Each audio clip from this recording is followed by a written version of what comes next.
Sometimes like all you want to do is run. Hear me out, hear me out. If all the things you never show, there are the things I want you to know. Secrets start in your heart to slow. But if you don't want to tell me now, I guess I'll never know. Losing almost all my energy. It's getting hard to talk to you, and I'm the only one who speaks. It's all the things you never show. There are the things I want to know. Secrets start in your heart to slow. But if you don't want to tell me now, I guess I'll never know. Here we go. The intro's not too loud. You just got your volume too loud. Someone just said that intro's too loud.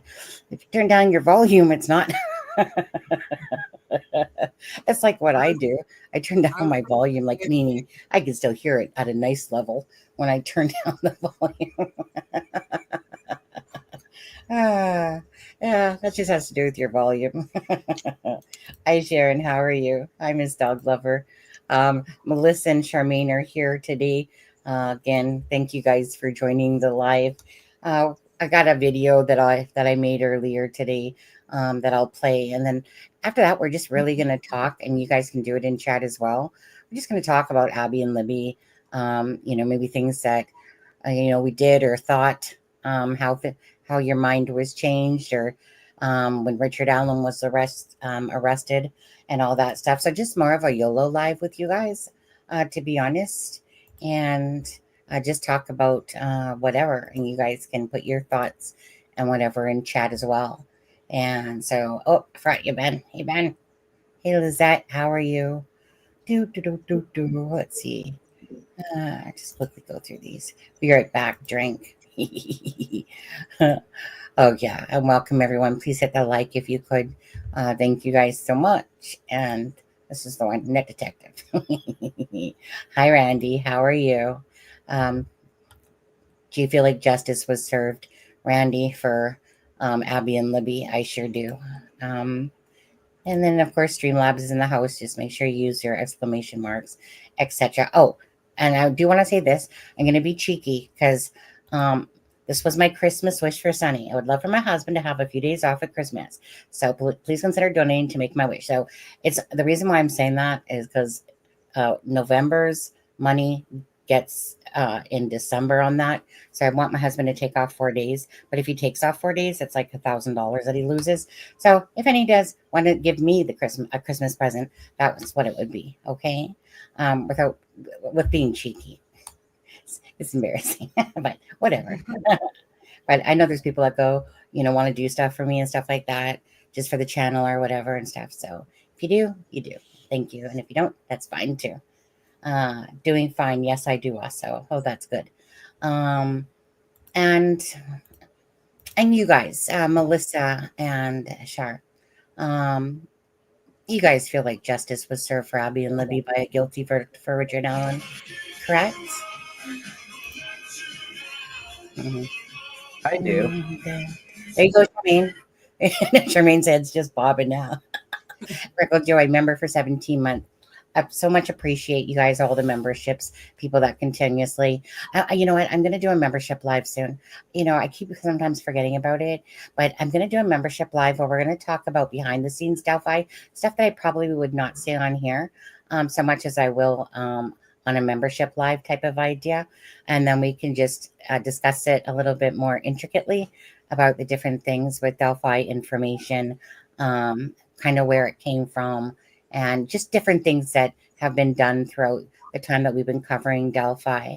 And yeah, so I'll do one very soon, you guys, okay? For all the members. And if you're not a member, consider becoming a member. If not, that's okay too. I do. Good, good. Hi, Sarah. How are you? Yeah. Um, I don't think they got the right guy at all. This was done by a group. Yeah. Derby, I just want to make sure that you guys, you're definitely in a channel that believes that justice was done for Abby and Libby. So your opinion is welcome, absolutely, because it doesn't have to be the same as ours. All we ask is that people that think the opposite way or have different opinions, just keep it respectful and stuff like that. Now, so Derby, and you can ask, put that in chat. The thing about this is that I believe in Shameen and Melissa. You want me to call you AJ? I don't care what you call me. Right, because American Justice. I'll call you Melissa. Her channels, she's going to get that up and going here, aren't you? American Justice. I posted a video today. Pardon? I did post a video today. Did you post a video? You know what, Melissa? Let me, Melissa, type in chat for a second. And then I'll just mod you up, and then you can just drop your link for your channel. Did you type yet? Yeah. But I have my, yeah. So Derby, my question, thank you. My question to you, Derby, was going to be, so Richard Allen obviously admitted to being there at the time. He confessed, barring anything else. What would make you believe that they didn't have the right guy? I'm all about myself. One second, as a moderator. Okay, Melissa, that way you can drop your YouTube channel. Sorry if my color screen, I got a green screen, right? So whenever I go on a different screen, it kind of whatever. I'll look like probably Satan. But anyways, so Derby, yeah. So consider, I'm always one about changing my mind, right? Keeping an open mind if the facts show something differently. What facts would you say would deem that Richard Allen was the wrong guy and that it was a group, like actual facts that have come out to show that, right? Facts versus just a belief, in a sense. I mean, you can believe, but still, what facts would show that they had the wrong guy? Yeah. Okay. You know what? Let's start with you, Melissa. And then we'll get. Wait, should I play the video first? No. You know what? Let me play the video first, and then we'll just get into talking. Okay, guys? I think I'll do that first. So give me a second here. Share. No, I don't want to share screen. I want to play a video file. Okay.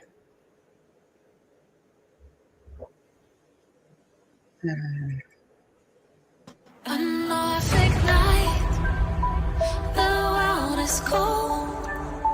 We stand surrounded, we are not alone. Within my reverie, there's holy light. Without a number, we stand and fight. A Norfolk night, the world is cold. We stand surrounded.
Yeah! Yeah! Guilty! Guilty! Yes! Woo! Yeah! Guilty! Okay. Okay. So, yeah. So I just wanted to make a video more about the justice, about, just justice for Abby and Libby. So my way of doing something myself special. I know that Melissa's made a video. We had played. I know that Deb has made a video and stuff like that. It's just, my personal way of just remembering the girls, because that's what this case was always about. Can you post the tribute as a stand? Yeah, I'll be posting the video as a standalone one. Later on, I'll add it to like the YouTube on there. Right now, it's just off of my downloads because from Canva and all that. Yeah, so just justice and the family members that have been fighting for this long, for Abby and Libby and for justice. Anyways, so Melissa, what was my question that I was going to say to you before I did the video? Yep. Oh, I don't know. What was it? So I don't know. I can't remember. I don't remember. I know it was, well, I was going to say at the end of the day, okay, I got to tone my Streamlabs down. I got it happening too often there. But I was going to, well, for Abby and Libby, like I said, do you feel like the evidence, like, is it more that you feel like the evidence showed, or you're just grateful that the evidence did show because of all the mess ups with this case?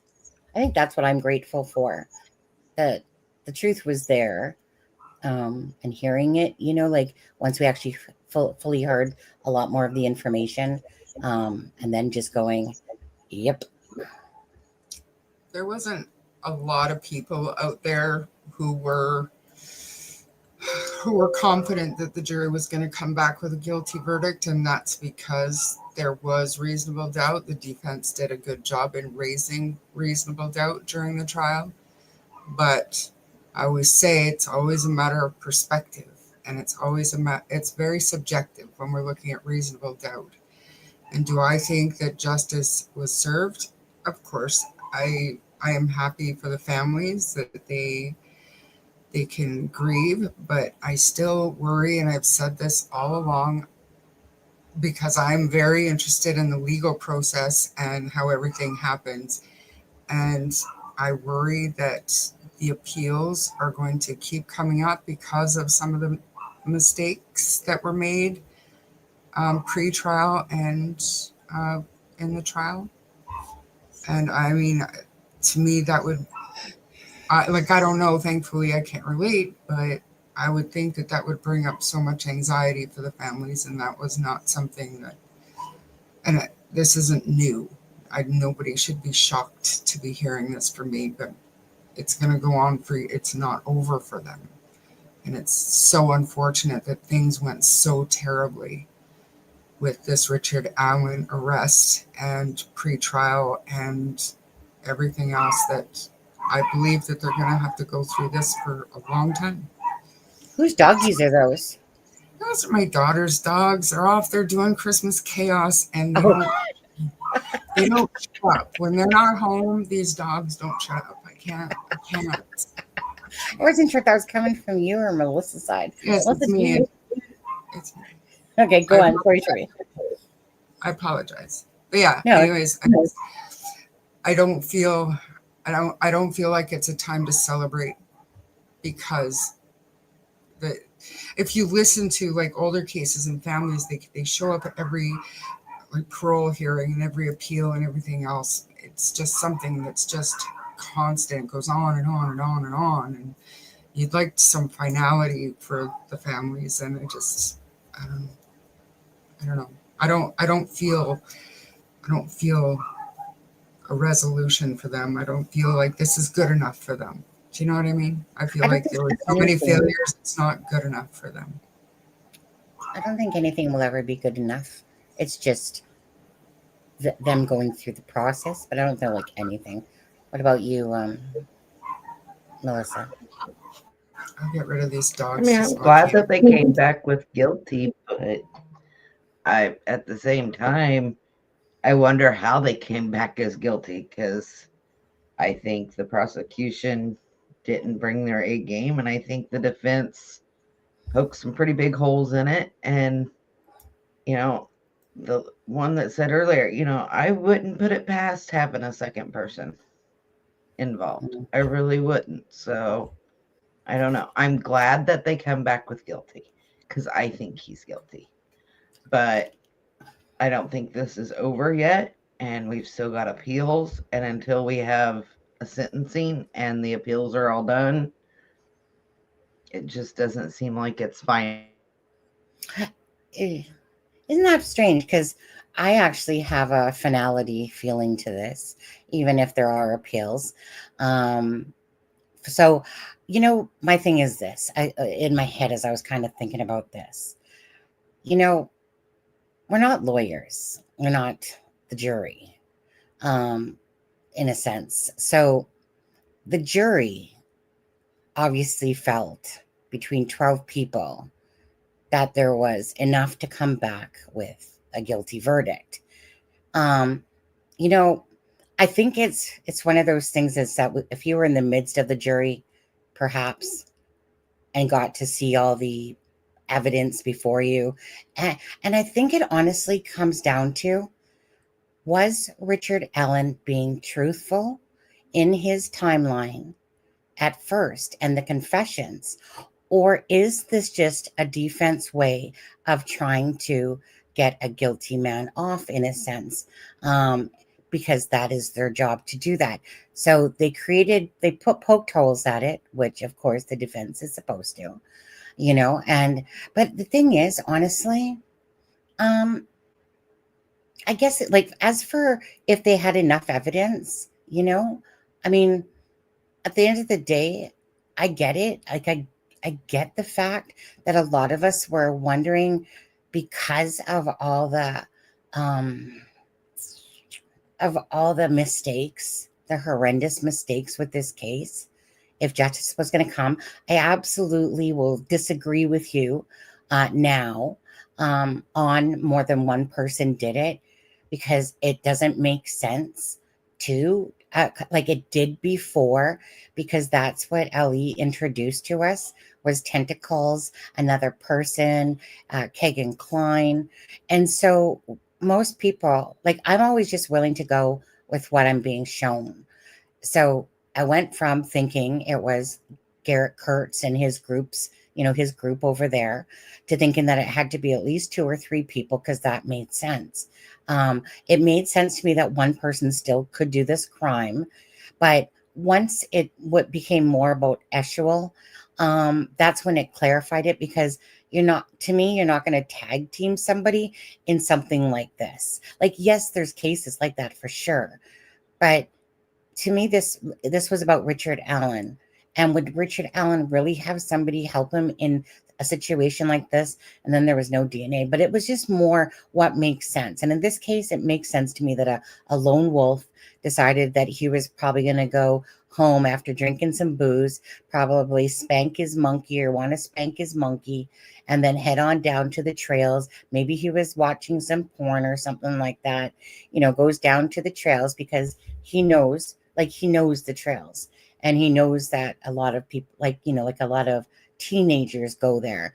And I just think it was a crime of opportunity. It just seems like it was that typical thing. Goes home, he's drinking beer, like I said, probably was getting a Woody going on there and stuff like that, has this Eshel fantasy, and then makes his way and looks and sees if there's an opportunity, and there was, and he took it.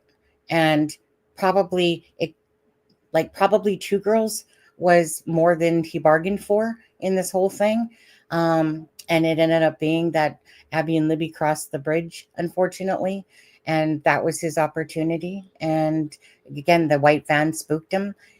But I think that those girls wouldn't have been alive regardless, because it's a small town. If they could recognize him, he's toast. So I honestly I don't know if it was not meant to happen. I think probably it was going to happen regardless. I think he went prepared for, the situation. Like like he knowingly went to the bridge, knowing that he was going to try to do something. But anyways, that's my thinking on it all. But I feel like, I have a hard time, picturing him doing everything by himself. I do. I totally agree with Melissa with that. But the thing I always come back to, and my daughter actually said it years ago, the best way to keep a secret is if you're the only person that knows about it. So I think that given that he was diagnosed psychotic and he was rambling on and I fully believe that the confessions is what put the jury over the edge. But in those confessions, he would have brought somebody else up if somebody else was involved. I believe that wholeheartedly, because I still had the question in my head, because I could not see this 5'5" little shit of a man doing this to those little girls. So I had that in my head until I started really considering these confessions. And you know what? The only way that you're going to keep a secret like that is if you're the only person that knows it, especially if you're, psychotic and you're rambling and you're making all these crazy confessions. Somebody else's name would have come up if it was anywhere in there. Yeah. Absolutely. That's the only reason why I don't think it was more than one person anymore. Yeah. Derby Kitty says, what about 666? What do you got to say about that? What about Brad Weber and Elvis Fields? What do you got to say about that, Melissa? I just think that, I'm going to play devil's advocate here, because Elvis Field knew just as much in what he said to his sister as what Richard Allen said in his confessions, if not more, because he even said, well, what if I spit on one of the girls? Well, there was unknown male DNA. So, reasonable doubt is so subjective, though, and you never know. Are they going to test that? That's exactly it. Maybe they'll test that DNA, and one day we're all going to be shocked and horrified that this all went on and we were all duped. Or maybe they'll test it and it belongs to Richard Allen. So it's just, to me, and there's just no finality to it because of the reasonable doubt, because of the appeals, because of the mistakes that were made. I just feel not as terrible for the families, but it's up there. I still feel terrible for the families, for sure. And Charmaine, I don't know about you, but I think if the jury would have been able to hear the third party, like Brad Weber and Elvis Fields, I think it would have made a difference. I don't know about you and Sonny, but I think it might have made a difference. Maybe not enough to not get him convicted, because I think, like you, his confessions is what got him convicted more than anything. Yeah. I think that if they would have stuck to just Elvis Fields and left out the Odinist stuff, because the Odinist stuff is so nonsensical. It's so unbelievable, right? Yeah. 12 people aren't going to buy into that in a 3-week trial. It's just, to me, it's just so over the top. But the Elvis Fields stuff, if they just focused on that with the unknown DNA, with the statements and the confessions and stuff, I mean, did he have a gun? Like, could they, do you know what I mean? Like, they could have done well, but I think if they would have went with those 5 people and that whole theory, I think it would have blew up in their faces. I absolutely the best agree. defense that they had was the defense that they used, and it wasn't enough because of the confessions. Just my opinion, but honestly, I do. I agree, Charmaine. I think that it would have blown up in their face had they been able to bring the whole Odinist thing. Is they couldn't even get it right anyway. They couldn't even get the right marking on the tree, trying to make it seem like Abby had antlers on her head, like meaning they would have been the laughing stock to me, to be honest with you, had they gone in there with that whole Odinistic stuff. Now did Brad Weber, Brad Weber, yes, he had a van, but he has a timeline of 2:02 of leaving work There's nothing, there's no attachments. That's the thing. There's no attachments to Elvis Fields besides him talking about spitting. Okay, he wasn't even close to Delphi when it happened. So I don't understand all that with Elvis Fields myself. I remember going over that stuff, and it was just like, you know, to me, I just deemed it as, one of those people, the one, the guy that confessed to say John Bonet, and yet it was kind of John like, and the other one, yeah, there are two of them that confessed. and it's just kind of like, that's how I kind of take Elvis Fields. I don't believe at all, Melissa, that he had this information that you're speaking about. What information actually? What are you, like when you say that? Because He there's confessed to his sister twice about well, sticks. but that was the thing is that we all knew about that stuff, like the sticks and all that. But he That was more detailed than just saying sticks. He no, said how the sticks were laid. yeah, He no, talked about DNA from spit, stuff like that. yeah, I totally disagree on that.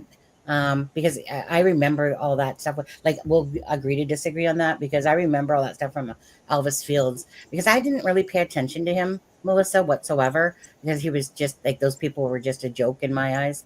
And then so I thought, okay, well, let me just go look at it all and stuff like that.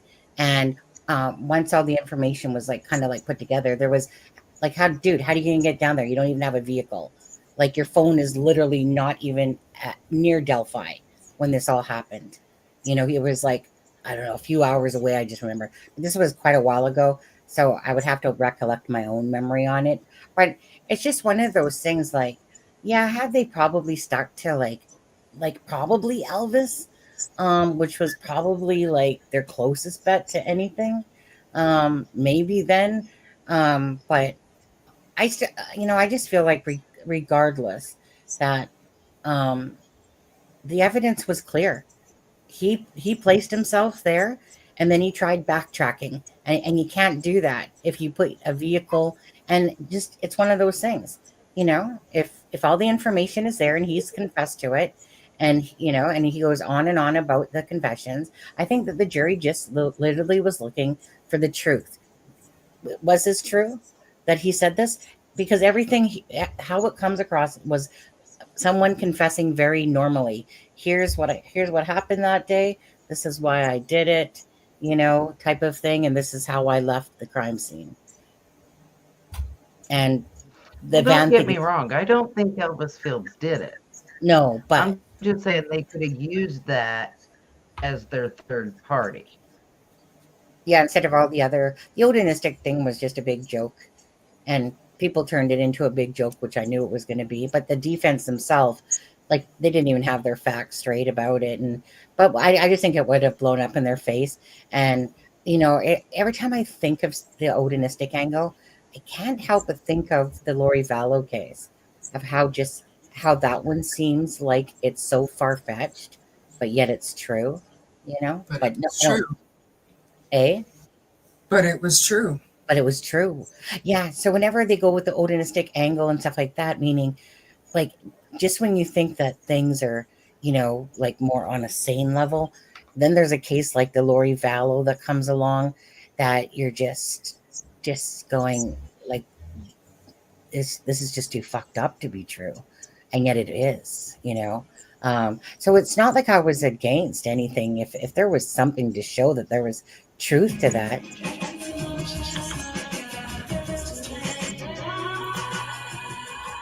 Want to thank you. I'm still. I'm. I'm still. confused about that cryptic drawing in the bridge. If you drink that, was it virgin tattoo? Are you talking about the cryptic note, Miss Dog Lover? Is that what she's talking about? Are you talking about the cryptic note? Yeah, That- that's Because that cryptic note became nothing, to be honest with you. I mean, it's crazy to me how I still find it crazy how, hey, the cryptic note, that was, yeah, Palladino. It again, I mean, that kind of really just flowed into it. And honestly, that cryptic note, it could have, like, the way it was talking, it literally felt like it could have something to do, but that cryptic note ended up having nothing to do with it. It wasn't even Ashley Garth that wrote it. Um, and it ended up being that it was some relative, I think, of Sheena. I can't remember now. I remember listening to it. Um, but yeah, if that's what you're talking about, that cryptic note ended up being nothing. Just like Garrett Kurtz and his crew that were talking about it ended up being nothing. Um, so that's what I'm saying. Actually, I actually sent Keegan Dunker a message today uh, to apologize for calling him the BG. Could have swore I had my whole ducks in a row, but and I said, "You're probably not gonna take my story, but um, definitely have learned a lot from this." But you can ruin somebody's life, absolutely. That was probably what I took out about that, is that I and anybody else that sits there and calls somebody. Well, hold on, no, no, no, no. I gotta rephrase that. I never ever said he was a murderer. I just said he was the BG because that's when I thought that he was kind of like the lure. I felt like at the time that Kagan Dunker being the BG in my personal opinion at the time, I felt like he was pushing the girls forward to a couple people that were already waiting at the other end of the bridge, type of thing. Versus like so like I said, just you could ruin somebody's life. That probably is what hit home the most. Like Pat Brown, all these people that have been accused of taking the girls' lives and different stuff like that. You know, so it was definitely a lesson learned. I definitely owed him an apology myself. I don't know how many people are gonna offer up an apology when they're wrong, but you know, I was absolutely wrong. So I wanted to wait till the case was over before I wanted to make sure that I was still wrong. But anyways, but not funny in a sense, right? Because you can really destroy somebody's life, um, regardless. Uh, I'm sure he's a really forgiving person.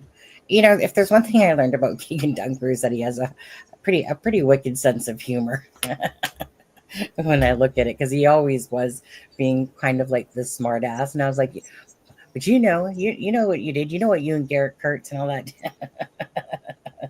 If you want, I can link it. It's very long. What video? About the cryptic note, I think. Is that the one from the other channel? Because I took down the cryptic note video. I took down all those videos. I was just taking all old videos down. Anything to do with KD or just old videos. I was just like, yeah, I'm just gonna go delete all these. No, I don't expect him to accept my apology.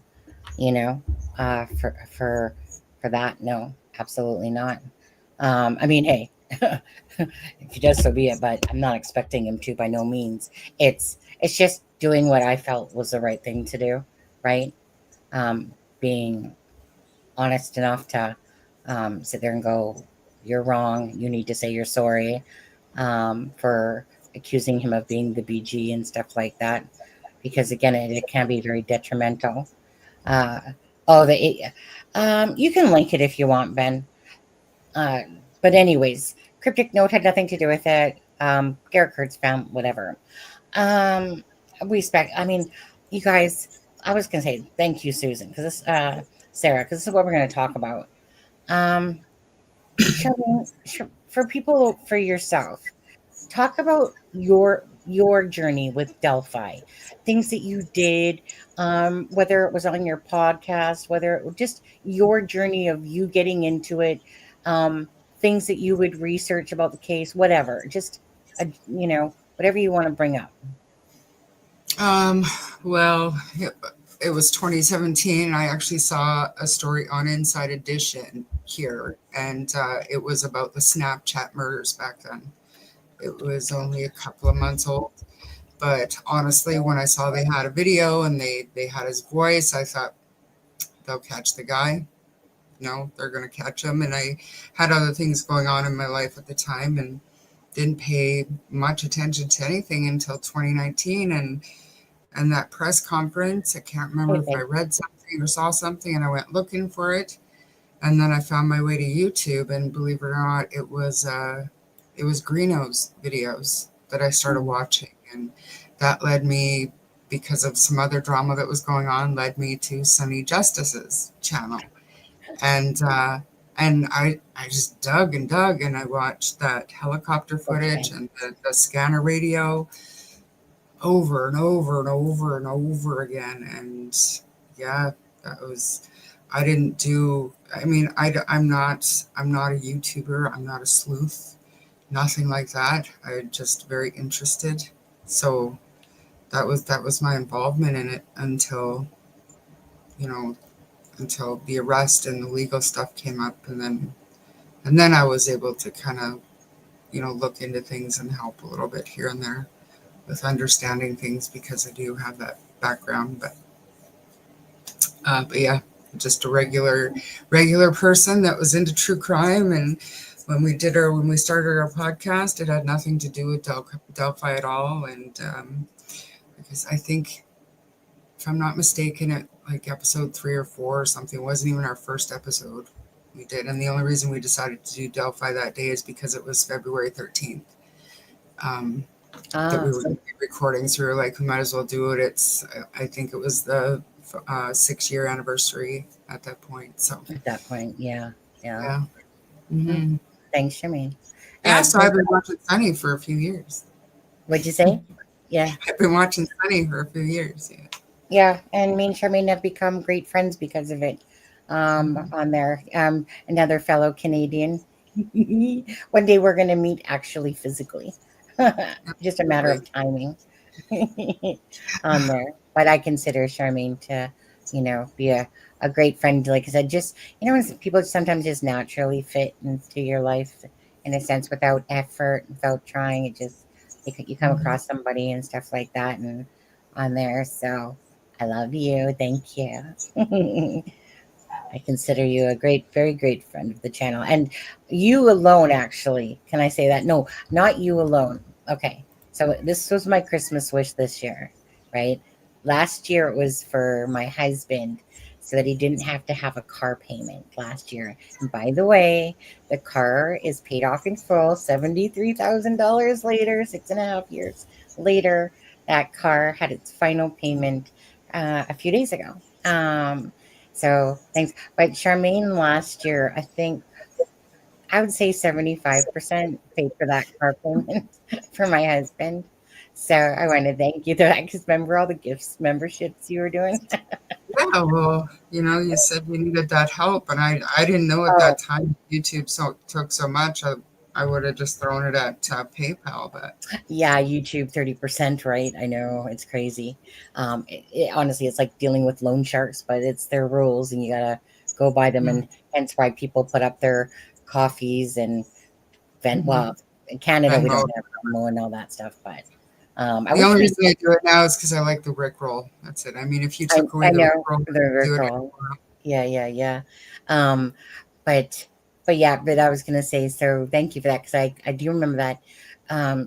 Definitely, it was a very big struggle for 2.5 years, going from working always all my life to couldn't even seem to get a job, even at a freaking probably McDonald's. I never applied at McDonald's, don't get me wrong, but like literally, I was like applying at a lot of things that were like, things that, like, for instance, there was this bread place. What's it called again? I don't know. Cobb's bread, I think. Cobb's bread. And I'm going, well, I love bread. So I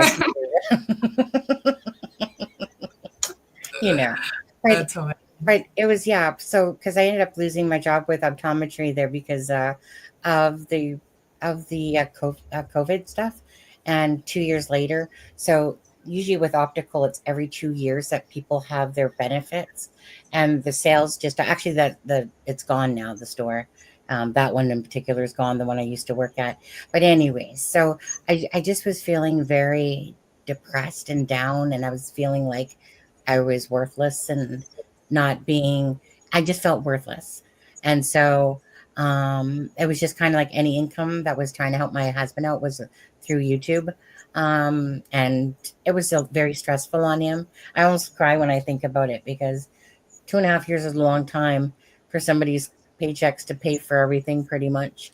And it was very tight. Many times the cupboards had no food, like, or very little food, where you're just like, food bank, food bank, food bank, and my husband's like, no, we're never doing that. And I'm just like, but, but anyways, it was definitely very helpful that he got that one payment that he didn't have to pay at Christmas time. It was like $439 every 2 weeks. So very grateful for everyone that contributed or has, but let alone Charmaine, who distinctly was probably 75% of the reason for my husband being able to not have to pay for our payment that one last year. Thank you. So this year, I just would like him to have 4 days off. He doesn't get vacation pay on his. He gets vacation pay on his checks, but again, I mean, I've only been working for a few months, but it's a heavy load living in Vancouver. It's very expensive. Rent, car payment. It's just extremely expensive. Living in Vancouver always has it. British Columbia means bring cash, but anyways, so Christmas is coming up, and I'll get you in just a second, Melissa. Christmas is coming up. I have the 20th off of December to January 4th. So I'll be doing a lot of Christmas stuff with you guys. And that, of course, the 20th is the sentencing for Richard Allen. And so I'll be looking forward to that. I literally have that day off. I would really wish that Fran Gull would let us inside the courtroom that day for the sentencing of it.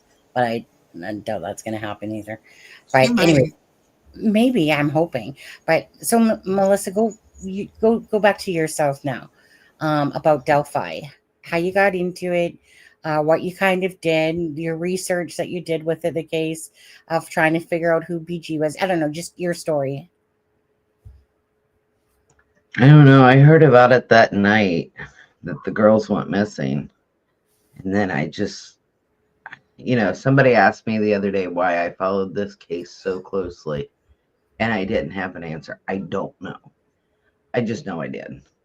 And if it was out there, no matter who put it out there, except for a couple of YouTubers, I watched it because I wanted to know. And I just felt like the girls needed justice, and I couldn't stand the fact that they weren't getting it. And so then I just kept following it. I don't even remember how I came across your channel. It just did one day. And I stuck. Yeah, right. It's like, hey, I like her. I'm going to stick with her. She's like me. She speaks her mind. Yeah. I like her. And then, then we came up to the trial, and it's like, I want somebody to go in there and report back to me because I didn't know that I'd be able to do it every day, let alone that long with all my health issues. So then I just decided to line sit and still follow at night, hours upon hours of information, and here we are. Yeah. So back in 2017, you heard of this case, obviously. That night, is that what you meant? Yeah, the night the girls went missing. Yeah. Yeah, it was on our news channel that night, and it just stuck. Yeah. Something about it stuck in my mind, and I couldn't get it out of there, so I just followed it. Yeah. Most people, Hate Criminality, wondered if we would ever get here on there. Hate Criminality. Okay, I got purple. Oh, by the way, I got the purple and the teal blue going on for Abby and Libby. And I know Criminality likes purple too, but she doesn't like purple so much. But anyway, so this was in honor of the girls. And I do actually, Kristen from the Behind the Crime Door, she had actually sent me an Aspen the bracelets of Abby and Libby, and also of the Flora girls as well. Now, I do have those, and I meant to go look for mine because I wore one for a long time, but I get claustrophobic when things are on my thing as well, representing the girls' colors too. Yeah. So for me, I want to say first and foremost, to be honest, it's been an honor following the Delphi murders case for Abby and Libby for Abby and Libby. This, again, I never expected to get into true crime at all. I didn't want it. I'm not going to get into that longevity of a story. I just didn't follow crimes. I do not like people being hurt. I do not like thinking about it. I do not like taking on the emotions of people hurting their loved ones or anybody. I just don't like it. I think it's such cruelty that people have to deal with this type of pain. So saying that, like I said, whether it was meant to be or whatever, however you want to look at it, I believe everything happens for the reasons. I clicked on the Delphi murders back in 2020. And that's literally, it was me clicking on this picture of Abby on the bridge and this picture of the Delphi murders. And it was Abby on the bridge. And I just clicked on it because it was the eeriness, I think, of the bridge in the picture that I was looking at, which made it mysterious to me. So I literally, though, at least 5 or 6 times told myself, don't click on it, because I knew myself, that I haven't paid attention to anything to do with deaths and crimes. I live in my bubble of a world of, happiness and people are good to each other type of world. And I was like, don't click on it, like over and over. And then I clicked on it. And then here I sit, how many years later, right? Pretty much almost 5 years later. So for me, it's since 2020. Again, most people that know this channel from the beginning know that I just thought that this case was so fucked up. Once I was reading about it, and there's these 2 sketches, and I was like, you know what? I'm good. So like Charmaine, though, so I was following the Suzanne Morphew case. And kind of like Charmaine, I was watching Greeno's videos. Gray Hughes, Greeno, what's that other guy's name? He's a really nice guy, but the one that had the kind of like the brick wall colored in the back. Jason. Okay. So those were pretty much the channels that I remember watching. And yeah, so it just was one of those things is that I was watching it. Started, I just remember when I took a break from Suzanne's Morphew's case, because I lived and breathed that case. And I just it was like at Mother's Day that I took some time off. And I thought, you know what, let me go back to the Delphi murders and let me go just see, like, how come there's so many persons of interest or whatever? And how come nobody can make out this guy on a bridge? Like, how can somebody have a voice and a picture, of the bridge, even if it's blurry, and nobody figure out who this is?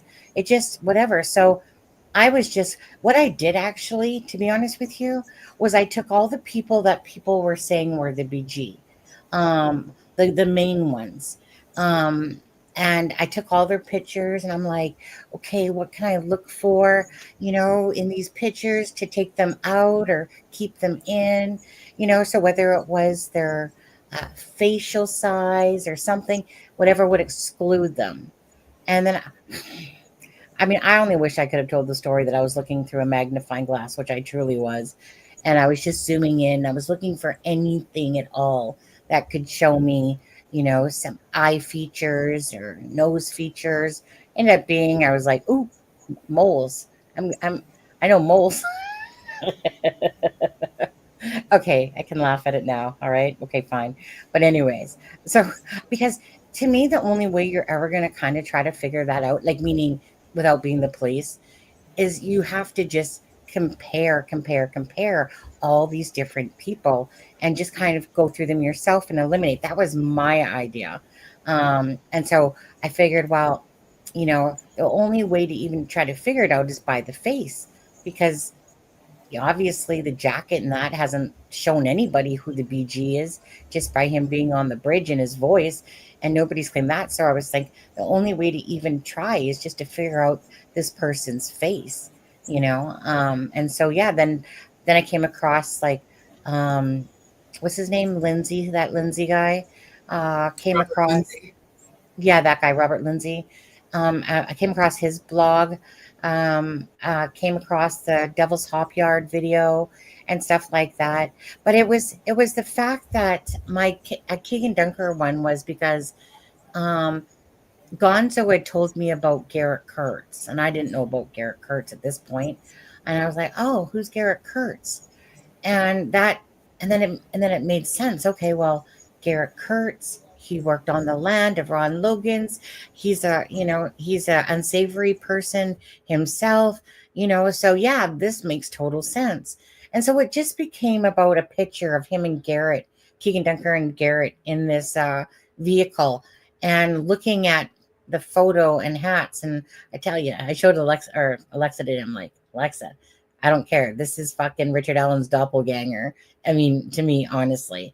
But anyways, so it was just one of those things is that eventually Aspen Connor was always in chat, had him come up. Then next, and Deb was always kind of shying away from the lives, and then she did it. And then the one after she did it once, then she was good to go. And then we just became like a team. And Aspen, so the way it worked with our team really is that I was the one that was always looking at crime scene photos. I was looking up people on Intellius. I was looking for any sort of connection possible. Deb was more of the researcher of the group, and Aspen Connor was the ass kisser of the group, in a sense, that would talk and get things from people. Even if you did, like I said, didn't like them, it didn't matter. If they could give information about something, right, then he would get it. And people like to talk to Aspen. So he was really good that way. He could network easily with people regardless, because people like Aspen and are willing to give him information. So it just kind of, we each had our own kind of place in the channel. And yeah, so that went on for a good time. And then, Lewis would come on, and Alexa would come on, and, just different people. And then eventually Charmaine. And, lately we got to get to know Gaming and Sleuthing. She's been in the channel for a while, and she had a sad story. So she's been on the channel before. But I always get mixed up sometimes with names in chat versus names in Messenger, type of thing. So it's like knowing the name Gaming and Sleuthing, but to remember that that's Melissa on my thing. No, I don't remember half that stuff, because it just doesn't stick in my brain too well. Now I know on there. But yeah, so it just really became like, it was like I've said, it's Libby's video, Libby and Abby, that they needed people to keep their story out there, to bring justice for them. Just like many other cases, but let's talk about this one in a sense. And so it was just one of those things, like the video that Libby took, it was like her calling card to say, like, here, this is who did it to us. And please get us justice. I mean, that's what brought them the justice. And kind of like what Melissa, who put it so nicely, had said on a live, was not only did she solve her own case, hers, and her video also ended up solving Kagan Klein and putting him behind bars for so long. So I think, to me, that this ended in poetic justice for me. I feel like the full circle is complete. With Delphi, that's how I see it.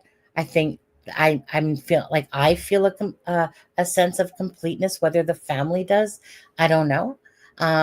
But obviously there's I guess it's just a matter of, even if there's an appeal, I mean, that's again, a hope and a prayer. It's a long way away. But I just feel like at the end of the day, Richard Allen was charged for the murders, but they know the story now. Like they understand that the why, which was what they were looking for, who and why. And regardless, to me, it's like they know that Richard Allen is the person, and why they were killed was because of perverse sexuality reasons, type of thing. So that's kind of how, it's been for me. So I feel like this is complete. I won't be covering Delphi. I'll cover Delphi when there's important updates, or if there's something I want to talk about. But this channel will go back to, at the moment, go back to the Idaho murders that we used to cover and still follow, but used to cover Sebastian Rogers, or any new cases that come out, and we'll see how that goes. But as for, I'm not gonna, I couldn't feel right to do lives about Delphi if I feel like there's nothing to talk about. Like, there will be when like the gag order lifts, then there'll be a lot more to talk about. But right now, I'm not on the side that says that Richard Allen is innocent at all. I don't believe he is innocent myself. Each to their own way. And if somebody wants to fight the opposite way and do whatever, go right ahead. Honestly, I'm happy with this verdict myself on there. Yeah. So, do you guys, I mean, I don't know. Like this, that's just kind of my thing. I don't like, there's not a lot to overly talk about Delphi at the moment, myself. I've already There's not a whole lot left to talk about 90% right of now. groups. Oh, 1 second. Let's go. Charmaine, go first. I was just saying, I've already left probably every Delphi group on Facebook I've already left. I've unfollowed podcasts that were Delphi focused. It's not done, but for me, the need for more information is done. Like, obviously, I'm going to be paying attention to the appeals and whatever happens after sentencing. But it's done for me. It's not gonna take any more of my time or energy or emotion anymore. It's done. Like I said, I still feel so badly for the families, but for me, it is what it is. It's done. Yeah. Just quickly. And also I want to correct myself, because I think the other night I said that Idaho trial I thought it was in May. Yeah. But I wasn't sure. And I'm pretty sure I heard yesterday that it's actually scheduled for August. Oh, okay. Yeah, August. Yeah. But they're expecting delays. So. Yeah. And just quickly to interrupt on that. So yes, I don't know if Barry Morphew will ever get. Barry Morphew to me is 100% completely guilty of taking his wife's life. Just another narcissistic a-hole that, watches true crime and tried to commit this perfect little murder for himself. But anyways, that's my verdict. But I honestly don't know if Barry Morphew will be charged. You know what? Hold on. I think he will. But definitely not anytime soon. I think it will take something else to come out with the whole case. But I would love to see justice for Suzanne Morphew. She deserves it. Anyone that takes that. But anyone here know Charmaine, Barry Morphew, guilty? Absolutely. Mm-hmm. And if you didn't believe it before, when they found her remains and they found the whatever it was in her system and it matched the darts that he had, like, come on, that is not disputable evidence to me. But it's a matter of perspective. So. Oh my God, that was such a funny video. Oh my God, wasn't it? The one where someone made Aspen look like Doug Carter's wife. That was, oh my God, that was so funny, because I didn't actually know what Doug Carter's wife looked like until I seen, and oh my God, it's the doppelganger of female version. That one made me laugh. It also made me laugh when Frank and Kristen thought that Laura Laura Lee was in their chat messaging him, and they were literally, shooting back I words thought that I really that I that oh, that were. man, that was so disrespectful. Like What's funny I about couldn't that is believe he was live. I it. know. I mean, it was so inappropriate. It was, but I people was troll. embarrassed for him. I, my gosh, I can't even. Maybe Stephanie. Well, the thing is that anyone knows Laura Lee knows that Laura Lee would never say something like that in the chat. And as I'm watching Frank and Kristen like slug shit back at her, I'm like laughing so hard because I'm like, come on, you guys got to know that that's not Laura Lee. Laura Lee would never say you guys suck. Like that's just not her personality. But so many times people take somebody's picture and troll in channels. But Frank, I'm amazed that he didn't know better than that one on that. Uh, but anyways, some of these videos that are coming out are just making me laugh when they put like Aspen Connor as Doug Carter's wife, and then I look and I'm like, holy shit, looks just like her pretty much. Like they're the same. They look like they could be freaking son and son and mother. Anyways, it's sometimes what people do with these things. Anyways, do you believe Richard Allen has many close friends? No, no. I think Richard Allen's an introvert more so. Do you think he even knows anyone who would conspire? Richard absolutely would have passed the buck. And oh, absolutely. That's another thing, you guys. To me, Richard Allen, he'd be singing like a songbird if there was somebody else that he could push it onto. He wouldn't take this hit by. He's not that guy to take this hit by himself if somebody else was involved. What do you guys Especially think? when he was psychotic, it would have come out. It would Yeah, have come out. you know.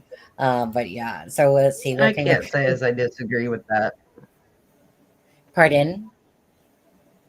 I can't say that I disagree with that because I agree. He'd Yeah. probably sing like the Oh, little, oh what that he yeah, is.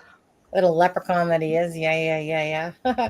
I mean, Having dealt with somebody personally that was psychotic and delusional and the rest of it, and just, diarrhea of the mouth, you learn all kinds of things that are true and that are false, but I mean, things that they never ever wanted you to know, it comes out. It really does. mhm, yeah. Hey, Sonny, Yes. they're wanting to know what live you're talking about that they were saying Aspen was his wife and where Lawyer Lee came in. Not well. No, they're two separate videos. So they were actually on Twitter. So I don't know what actual live it was, but it was like because it was somebody that posted that part of it on Twitter. So that's where I had personally seen it from was Twitter, but meaning obviously it was from part of his live, but I can't tell you exactly what live it was. I was just watching it from Twitter. So we had supper, all of Lawyer Lee's line sitters the other night. She took us out for supper as a thank you, which was super sweet of her. But That's nice. she was talking about it during that dinner about, that somebody had went into somebody's live and had a Yeah. picture of her and said, "You suck." And she's like, "I was live at the time. Anybody with half a brain." Oh yeah, okay, that she was live. I know. Well, that's just it. Like, good Frank, point. Good point. you know, Frank usually doesn't fall for the trolls. He knows better. So I think maybe it's because he didn't know Laura Lee that well enough to know that. But I just would have thought that just by the wording itself, "you guys suck" was a dead giveaway. I don't know. I Well, you was could tell that neither one of them have ever watched her coverage because she's not a yeah, defense lawyer, number one, and number two. I mean, you know. to keep pulling out that they were doing this for the money is just wrong. It's just laughable wrong. You know what? I do get a kick out of that stuff just personally when I'm watching it and I come across it. Just like, they're saying all this stuff, but it's not even her. Imagine if it truly was. Well, mind you, I mean, it all stemmed off course off the "you guys suck" comment. Uh, all I'm gonna say is LOL. This, and you're correct. I've kind of watched a little bit of that Suzanne Simpson, and I got the same Suzanne Morphew vibes as well. Lone Pony, same thing. They just released a PCA yesterday. Husband is a real POS. I know, like, what is it? Honestly, what is it with these people that keep, no matter, do they not watch true crime? To know, like especially with digital data, like how many stupid people are there that keep taking their wives or their husbands' lives and thinking that they're going to get away with it? Like, it's just the stupidity of them. Like, line up all these stupid people, because there's just so many of them that keep doing this. And I'm just like, have you not learned anything about forensics or digital data, and how pretty much you're hooped if you try to even think you're going to get away with it? Like, You wanna, eh? if you want to see like the epitome of stupid, go back and watch about the Brian. I can't remember his last name.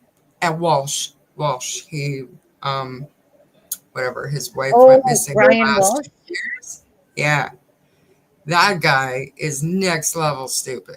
Like, so stupid. Oh my His God, digital that guy. footprint and the security video pretty much lined up for them what exactly he did.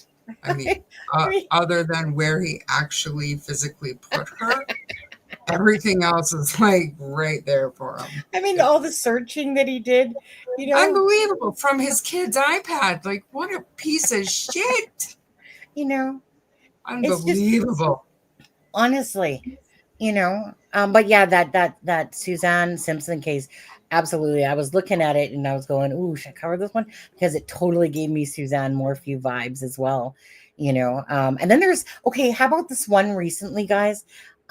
Where this guy, they thought that he had died in a kayak on this river type of thing, and come to realize that he's basically has faked his own death. And because of the evidence found, he was talking with some chick from Uzbekistan or however you say it. And anyways, so basically, because Charmaine, the day after he supposedly disappeared, his passport was checked at the Canadian border. Oh, dude, seriously. So chances are he was coming into Canada so he could fly out of Canada to go to Uzbekistan or whatever you call it. And anyways, so like, what the fuck, dude? So you talk with somebody online, type of thing. So basically, yeah, I mean, the thing is, maybe like there maybe is some charges, but maybe not, because it's not like he reported himself as being dead. He just disappeared. Wife, 3 kids, I think it is, and throw your whole life away so that you can go toss off to someone over in a different country that you probably don't even know if it's a true male or female, to be honest with you. But it's just these morons. Yeah. Sorry, Lacey. I just said I never bothered to look at it. I was just too busy. Someone posted it on Twitter, and I was too busy scrolling down, watching them on Twitter, the different ones. Hey, Sonny. What? Who is the Suzanne Simpson? I know who Suzanne Morphew is, and Barry's completely guilty in that, in my opinion. But who's the Simpson? I guess I haven't heard of her. Oh, honestly, just quickly hit your Google and pull up her picture. Another beautiful lady, with a narcissistic husband is pretty much it. It's just one that's just come out, like been around recently as well, like, or for a little while now. But yeah, just Google it. You'll see her, beautiful lady. Just totally Suzanne Morphew vibes, where you kind of see this person and they just seem to have a really nice aura around them. Frank's a good dude. He just reacted. Yeah, but Frank usually knows better when he's being trolled. Brian Walsh, mom is being sued by the homeowner, saying he can't rent his property now. Brian Walsh's mom is being by the homeowner saying he can't. I mean, that guy's just beyond stupid. That's the one that Aspen, by the way. Um, that's the one that's kind of creepy because Aspen literally had a picture um, with Brian Walsh in the background of a photo when he was at, I think it was a Christmas event or something. And Brian Walsh is literally in the background. How small of a world, like how crazy is that? That that a case that happens and then this dude randomly is in one of Aspen's pictures. It's crazy. Is that the guy? Yeah, with that weird hair. Yeah, you talking about Brian Walsh? Do you think Brian Lund? Well, I don't think he's dead, and I know he's dead. Yeah, he's dead. They found him. He shot himself. They found him. So I'm not sure. Like, what do you mean? Like they literally found him in that jungly forest, Amazon-y thing or whatever you call it. Yeah, yeah. Do. Okay. So, I mean, I don't know. You guys, I don't know. If you guys want to say something in chat, but I just know that, like I said, the next biggest thing for me with this case, Abby's and Libby's, will just be when the gag order lifts. Hopefully some juries, people will talk, because they'll want their, to maybe talk or, I don't know, you know how there are. There's outgoing personalities and introverts. And they'll talk about maybe the case and why they came to that verdict. I mean, it's not like there was a ton of stuff that I don't think that the prosecution gave. I mean, I think the main things were still whether they felt his confessions were genuine or that he was under some sort of psychosis and was confessing to a murder that he didn't really commit on that one. But I think that's really probably There's what a it took. What? There's a couple younger people that were on the jury, a couple younger females.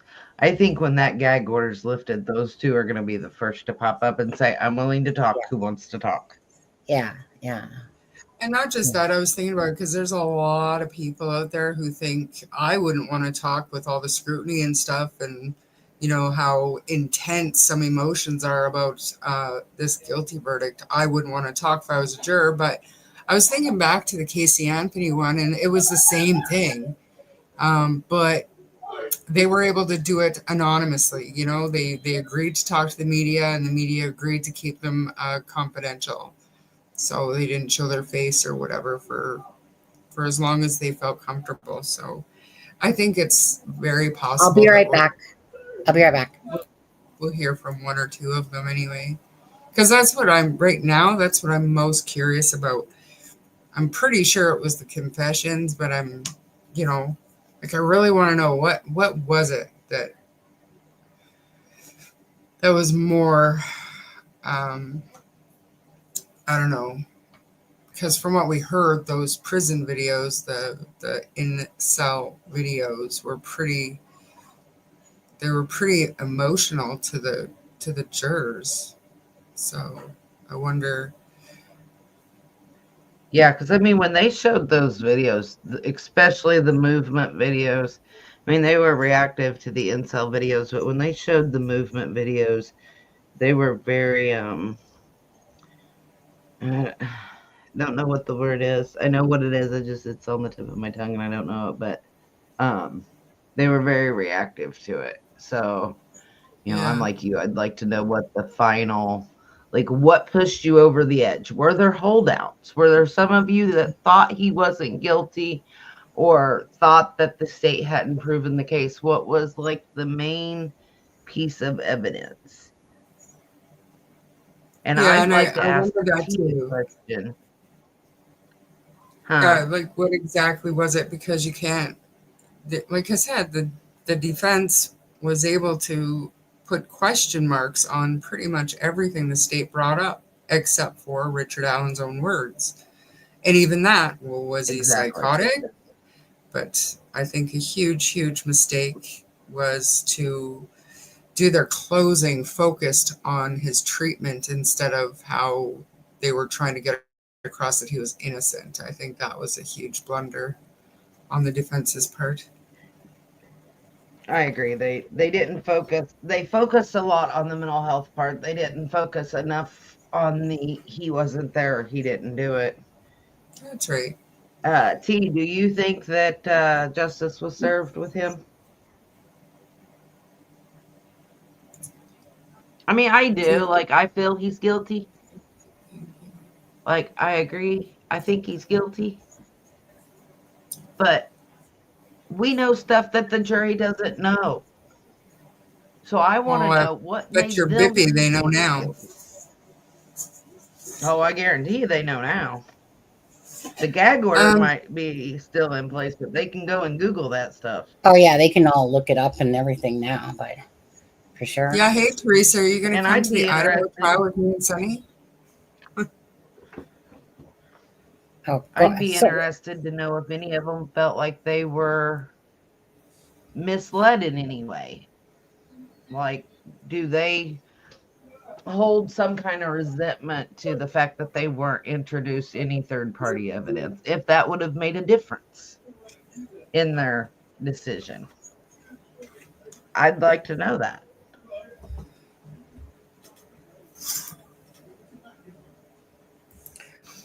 I mean, at the end of the day, right?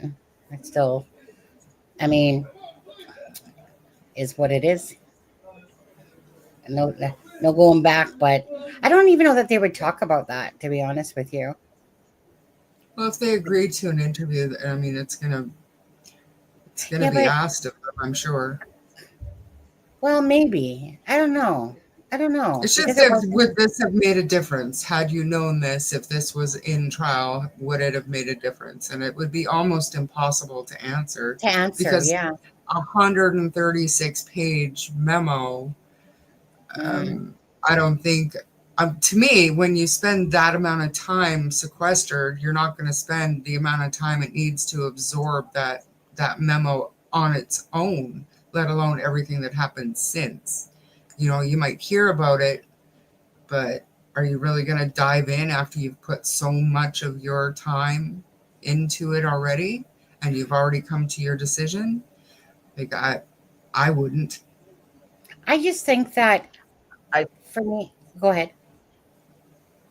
I just think that there would be three main questions for the jury. Would third-party evidence have made any kind of difference?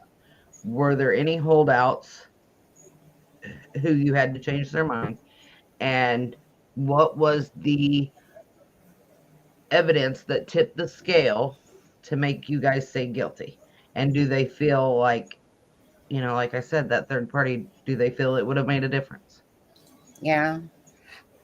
I guess to me, it's like, I mean, the evidence that was there, like, I mean, there was like three, like, yeah, like, I mean, for me, it's like three main things: the confessions, the van, and him placing himself there. I wonder if any of them would say the gun, or if it was just the whole totality of it all, you know? Because I don't think that if third party was introduced, I don't know. I just believe at the end of the day that it was them just determining if his confessions and that were honest. Like if they took it all. So even if he's in the prison and he's acting like a freaking tard in there and doing things on purpose to make it seem like he's, mentally unstable, if they versus seeing videos, no matter how you see it, whether somebody's normal or not, anyone that's throwing feces around is gonna freaking go to seeing that stuff, or drinking from the toilet. Like that girl during COVID licking the fucking toilet bowl. Anyways, and it's just no matter how you look at it, whether you're normal or not, to me it was just them kind of like peeling back those layers and going, oh, he put himself there. It's just it would be too coincidental that he put himself there at the same time a Ford Focus arrives. A bullet happens to land between him from a gun that a similar regardless gun that he owns versus the van versus that. To me, it was like just there. It was just a matter of if the jury would see that or not. That really was just my question about it. That the truth was there, would the jury see it? Or because they don't know the case like we do. So would the jury see it for what it was, regardless of not having third party or other evidence that was not done properly or should have been done? Yeah. I mean, this honestly, looking back in hindsight, especially with the whole Doolin thing, this case should have been solved. Um, if they would have done their due diligence back then, this case would have never have gone on like this at all. It would have been solved if they literally took Richard Allen for the person that placed himself there and brought him in for questioning, and got, because like literally, how do you put yourself on a bridge and go be like, well, have a nice day now, let's just misfile your I can't even think about that, to be honest. It makes me angry. It makes me angry to watch these families suffer and watch the circus act play out with regards to this case. But I mean, again, everything happens for their reasons. So I agree. This case could have been solved in the first week if they just would have done it correctly and not said, oh, you placed yourself there and you're wearing the same clothes and you've seen the same people, but you're cleared. It's all good. We're going to hide you away in a drawer. Yeah. And I do, yeah, that's another main point there too. I wonder how many of them, when they brought in the interview and then the bridge video, I wonder with the evidence that the voice was so similar to Richard Allen's voice, that played a huge role in it as well. I don't know. Never heard it, so. Especially if it's true that they asked to see the interrogation video and Right. Libby's video, and that's Yeah. the only thing they asked to see. For me, that tells me something within that interrogation video and the bridge guy video was the clinching factor for them to say guilty. And the only thing I can think between those two would be a voice comparison. Right. And, with his wife saying, well, you didn't tell me you were on the bridge. That was dude, that was pretty damning in itself as well. Right. I mean, obviously, if you were on the bridge during what you know now is the murder of two girls and you don't tell your wife and you lose a cell phone of 2017, but the point is that he didn't tell his wife that he was on the bridge, just on the trail. Yeah. Who he's codependent on. So you would think if he's got that codependent personality, he would be telling her everything. And so for him to leave that little piece out, I think that's pretty damning. I think there's a ton that's damning for sure. Yeah. I'm just glad the jury saw it that way, and I'm glad the whole Odinistic thing wasn't introduced, because they couldn't, they didn't have, there was nobody else. That was just it. There really wasn't nobody else that check marked all those boxes. Brad Weber didn't check those boxes. They can't place Elvis and that at the crime scene. They can't place Brad Holder at the crime scene. Everything that they could place was because Richard Allen himself said he was there. Had he not even said anything, he would have gotten away with this probably until technology might have outed him eventually. But other than that, it probably, he never would have happened. Honestly, if he didn't self-confess, he's probably kicking himself in the ass for that, to be honest. I just see somebody who was relieved, in a sense. He's trying to tell his mom and sister that he did it, and they're basically saying, shut up, we're not talking about this. And he's just probably just trying to get it off of his shoulders, found God and shit again, see them in the next lifetime. And just somebody that just, to me, just was releasing their shit. And the mom and that won't listen to him. I don't know. That's how I see it. And that seems pretty normal to me. somebody maybe feeling guilty or whatever, and then trying to confess because now they're caught because they're trying to release their own guilt. You know how it is. You almost like if you send God for your sin or whatever it is, however you guys do it in church there, whatever, release your sins and shit, that somehow that you are going to go to heaven or the pearly gates or something like that. I don't know. But, a lot of people find God all of a sudden when they're in prison systems. But hey, if that's what they found, regardless how they got it, and So they do you found what think we're going to get a completely full confession now that he's convicted after sentencing? Jermaine, what do you think? No, Yeah. nope, I don't.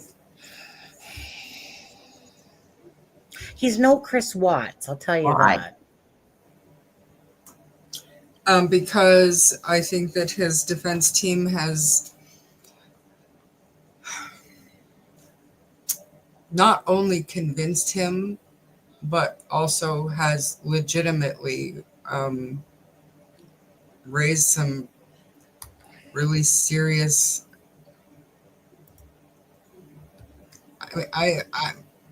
I don't know, the judge. I don't know, you guys. Like the I don't appeals go and there. some that we're gonna watch, and I think that his defense lawyers have convinced him that he may not have to be locked up for the rest of his life.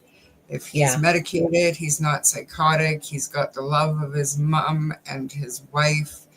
I can't see him giving in to spending the life behind bars if there's even the slightest chance that he could get out on appeal. So Right, depending absolutely. on what his appellate lawyers will tell him, but Yeah. from what I understand, it's probably going to be Kara or somebody from her office, and they're on the same page. So I think that this far they've done a good job in trying to convince him that he does have a real shot at this. And after getting a guilty verdict and everybody seeing those videos and stuff and how he was treated and he still got guilty, maybe now he's learned his lesson about opening his mouth and he wants to get out one day. I don't know. Maybe, possibly, but I don't think so. I'd like him to, because I'd really like to know why he left Libby like that. Charmaine, why don't you start writing to him? See if he'll let it all out. No, Go ahead. Yeah. I won't. You know what I will do Mm. is I will wait for the day that Bob has Kathy on one of his live streams. Probably not live, I wouldn't think. But I Right. think But that just, eventually he will be able to sit down with her and do an interview yeah. and talk about that day, because I'm interested, and I'm so surprised that they didn't put her on the stand and say, tell me about that day when you got home from work. How was he acting? And I think she you would have know, been destroyed, to be honest with you, if she was put on the stand by the prosecution. I always keep feeling that, but I don't Lawyer actually. Lee is here. Hi, Lawyer Lee. Wait, hold on a second. Is that the? Is that Hold the on. real Yeah. lawyer? Will the real Lawyer Lee please stand up? Let me go take a look. I'll go Is take a it look. If that's the really real you? lawyer, Lee, where did we eat the other night? Hold on. I'll go to the channel and to see if it is or not. We don't want to be calling you no Yeah. names for no reason. Okay, fine. It is. Hi, Lawyer Lee. I had to go Why check you and make don't sure it's suck. you. You don't suck. Oh, that's Yes, so. Don't make me start yes. laughing about that on there. That's so terrible. I do want to say I'm not an asker by no means or whatever, but I do want to say I appreciate your coverage. You and Hidden True Crime were my kind of go-to for information on this case. Aspen Connor, well, he was a co-host of this case or of this channel. But anyways, I digress. But I want to thank you guys for the information, because if it wasn't for that, we wouldn't have the insight that we did. And I guess it's because you're more like you're not really. I don't.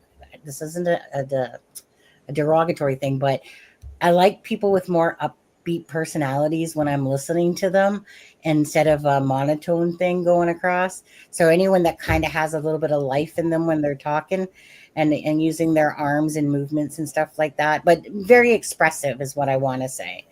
And so you just kind of got to the point, talked about it, each of the things, very detailed. And honestly, I don't know, Laura Lee, just to ask you, how long have you been following the case? Like actually following the case, because there's lots of us or people that have been following it for like 7 years since it started. Me personally, since 2020. Charmaine and that. Well, Melissa there, she's from Indiana, but anyways, there as she would know, there's a lot of people that were there at the courthouse that have been following it since the beginning. I'm certainly glad. I'm sure she feels like that's glad that whole thing's over with having to sit and just the exhaustion of this case and everything as well. I mean, honestly, um, I don't like circus acts or people, being um, disrespectful to each other and stuff like that. You know, ugly colors can definitely come out during times like this. Sure, I'm kind of glad I wasn't part of that, but bless all those people that literally line sat. Hey, Melissa. Hey, Melissa, because you sat for I Laura Lee. wasn't the only one. There was a big old group of us. And like I Yeah. said, to Lawyer Lee, I told her one day, I said, it's us sitting out here is our contribution because you can go in there and bring us the information. And Yeah. like I said, there was one night I sat for 9 different chairs so that people could go in there and bring us the information because it wasn't going to be me all day long. Yeah. But I was happy to do it. Now, Laura, no, what? Do you feel like justice was served? Do you think it was justice was served for Abby and Libby on there? I do. I absolutely do. So Laura says, I've heard about the case when it first happened, but I began following it in earnest with the Franks memo. Yeah, that Franks memo. Mm, We I couldn't actually even. bought Lawyer Lee a necklace, Sonny, it's a cross and it's got 2 hearts for Abby and Oh, Libby, and nice. presented it to her the other night. That's Oh, nice. that's the one she showed on her live stream. I saw that, Melissa. That was you. That was very nice.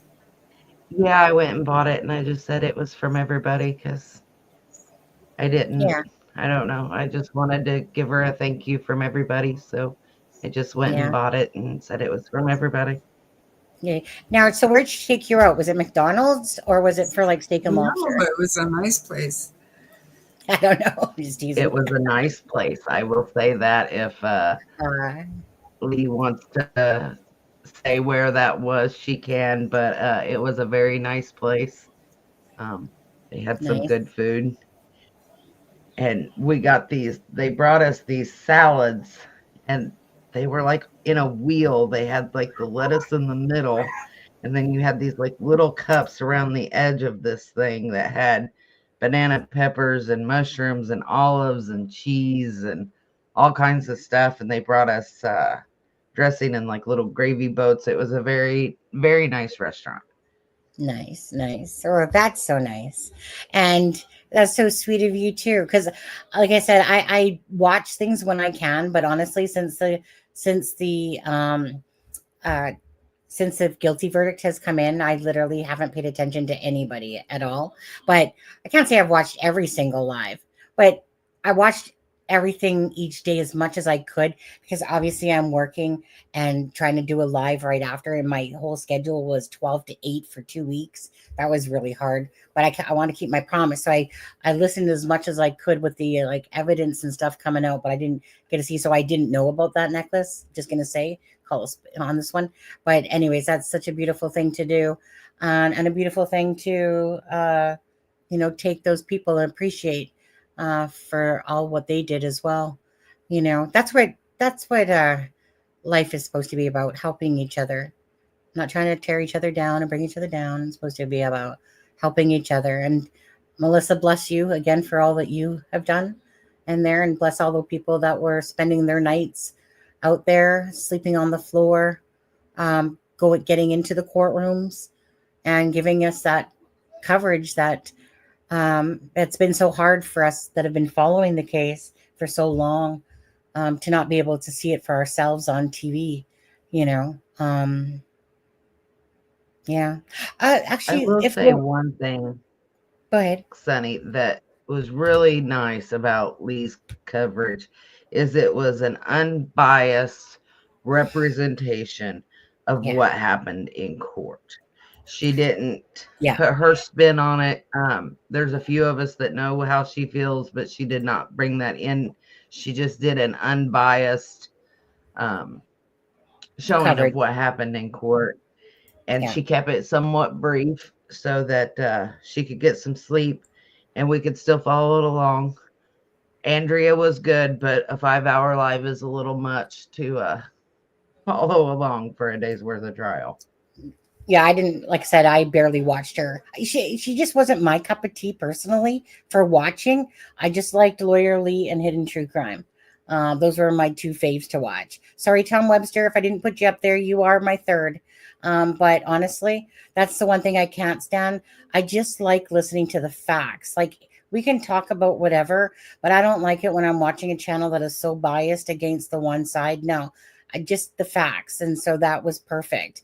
Same thing with, like, I mean, Hidden True Crime, like, she has her husband there too, and they would do some things, but at the end of the day, that's how I dislike it. I just want to hear the facts of the case. I don't want to hear how biased you are towards the prosecution or the defense, regardless how I feel about the case, because it all comes down to the facts, just the facts, right? That's where the whole determination about the case comes from. It's just the facts. That's what I care about. I care about a timeline and just doing that. So I agree on that one for sure.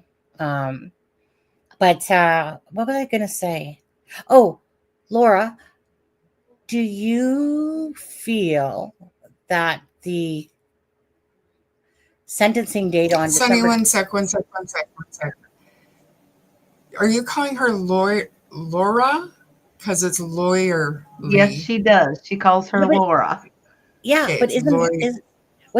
isn't her name Laura? Laura is Lawyer Lee. a Hidden True Crime lady. But Wait, Lauren is Laura- hidden True Crime, but I thought her Yeah. name was Laura.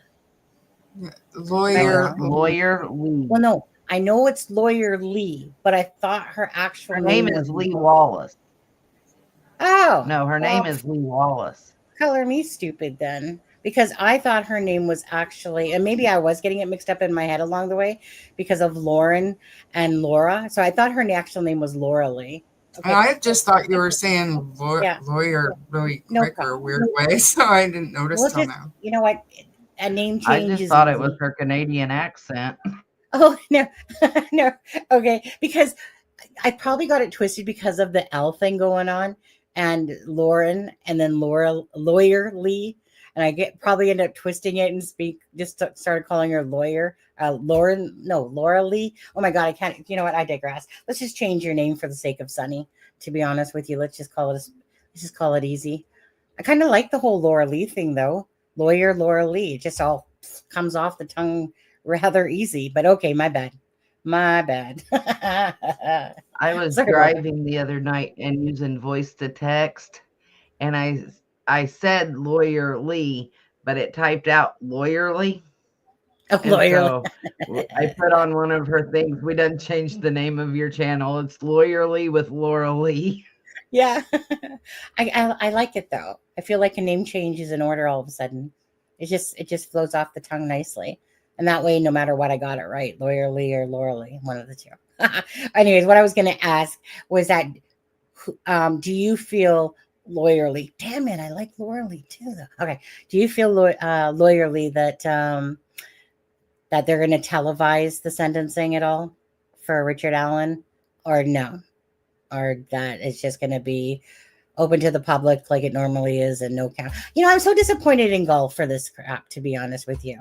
Honestly, like she sits there and she's the lead of the program of the beta for cameras. And then, but I know that, she feels she did what was best for the case and blah, blah, blah. But honestly, I think that there would have been, I don't know. I don't know. I'm just curious. Probably not. Oh, okay. Yeah. Well, it was like throw up a piece of, straw to the wind and just hope perhaps on that one. Anyways. Now, did she ever answer my question about feeling like justice was served? Did she feel? Well, I'm not sure if you did. If you don't want to say, that's fine. Um, Anyways, I feel like justice was served. This case has been, again, an honor to follow. Did you guys want to ask Lawyer Lee a question? Oh, I said it right. Did you guys want to ask her a question while she's in here? I know that, Melissa, you obviously could have because you spent dinner with her and stuff, but is there anything, Charmaine? Not that I can think of off the top of my head. Like, I really enjoyed her end of the day coverage, and I was able to get through Andrea's because I work such long hours. That's what I did. I was never live with Andrea, but I was always watching the replay the next day. But I liked the note taking and knowing kind of word for word what had happened. And I know that she's a defense lawyer and, seemed very biased, but she made it very easy for me to take the legal stuff out of it and just focus on the words and what was being said in court. You know what I mean? The summaries at the end of the day were good, and I liked that for the lives that I was watching. And then, like I said, to get more in depth, I did enjoy Andrea quite a bit, and even since the verdict, Andrea's been a help to me, just looking for information. So I have nothing bad to say about any of the lawyers that were there, and I thank them for their time and, quite frankly, their sacrifice. Like, they were there for a month doing this for the public. So yeah, I just, like I said, I just didn't watch her. I watched her just a very little. I just preferred to watch Lawyer Lee or Hidden True Crime, just because, like, each to our own, right? I just, like I said, it was their personalities that I liked for me. Like, whereas, I probably would have fallen asleep the other way on there. But it's just because each to their own on what they like to listen to. And anyways, all I can say is grateful again for the coverage. Been an honor to follow the case for Libby and Abby. Sometimes people forgot about what this case was about, made it either about themselves or stuff that was non-important. And it was always about justice for Abby and Libby. And I'm just, for me, it's a case that I'm glad, just looking at these beautiful girls' faces, kind of like what Melissa has on, like I said, kind of like Suzanne Morphy case, making a lot of videos in tribute to them along the way. Just special cases that you come across that mean a lot to you. In this case has just always been just wanting it to get to this point. I feel like justice, like I said, was 100% served. And that Richard Allen is the bridge guy. He's the lone wolf of it all. But it just took, a long time to get here. There's a lot of people that aren't going to be satisfied with the outcome. So be it, enjoy that. But I'm completely, when that guilty verdict came in, such a sense of relief for this whole case, for the families, just in general. Like I said, I know it will go to the appeals or maybe, actually, does Laura, let me ask you this, because since you're a lawyer and everything, do you think that the appeals will allow it to be appealed, or what's the best way to word that, Charmaine? Since I'm not a lawyer. I mean, I don't know how the system works in Indiana, obviously, but his appeal is, like, he gets to make an appeal, I think, as soon as his sentencing is done. He's got 30 days. But it can get denied. But if it's go, like, I don't know. Well, yeah, of course it can get denied. Or are you asking her what his chances are of what his chances are? Yeah, what his chances are. I think just to me, I'm not a lawyer, so I don't want to speak for her, but I mean, I suspect that it's going to have a lot to do with what they choose to base their appeal on. Yeah. And I don't know if he's only allowed three appeals before it goes federal, or like I don't know how it Yeah. works in Indiana, but it's not just a one and done usually. You know, it can go on for years. Can you explain that to me, please? Because I don't know enough about that stuff. I mean, again, and if people don't know, me and Charmaine are Canadian, but we do follow like a lot of the U.S. true crime. But I'm not a lawyer, and I don't pretend to be one.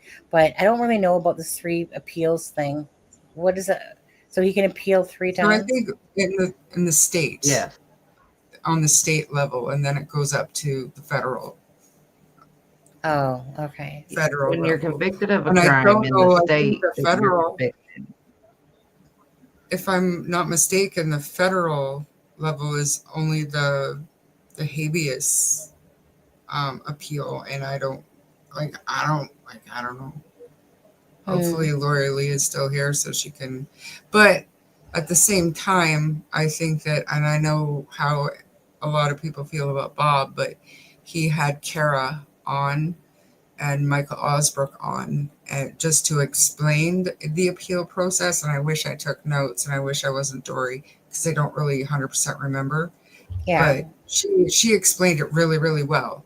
And it wasn't that long of a live. And he did let the other 2 talk like quite a bit. They were able to get on there and explain everything. So if anybody's really curious about the appeal process, go and watch Bob's live from the day Yeah. I only caught a couple after minutes of it. the verdict, I think. And Yeah. she talked for like maybe 30 minutes or so. It's not that big of a deal. Yeah. I just like the condensed version of 5 minutes from you, Charmaine. That's it. Well, I'll have to rewatch and take some notes because my memory is shot. But I do know that, yeah, he's going to appeal. It's going to depend on what they base their appeal on, I think. And I think, if I'm not mistaken, they can't appeal with any of the facts of the case, but on rulings that the judge made throughout. Yeah. Yeah. So, Yeah. and we all know, and I think we can all agree, that Judge Gull gave them plenty of potential appeal topics. Right. Yeah. So. Yeah. Or like I said, well, I mean, we'll just see how it plays out at the end of the day. You know, like I said, I believe everything happens for the reasons. It will go how it will go. I'm myself, like I said, as for the family, who knows? But I myself, I feel complete. I feel complete with knowing that Richard Allen, due to just purely the timeline, like it just all fits like a big puzzle together.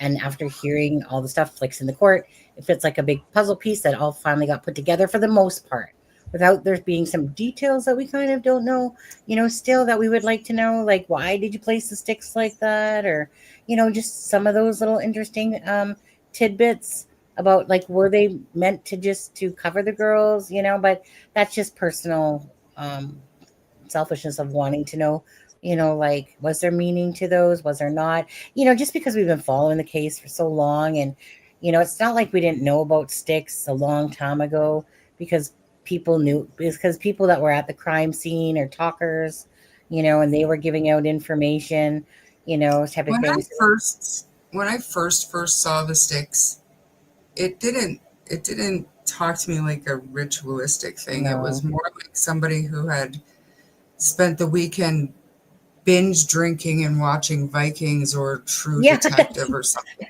Right. Just, yes. Trying to rebuild what he had seen in his drunken stupor. Right. But to walk away from there without taking any DNA with you just absolutely blows my mind.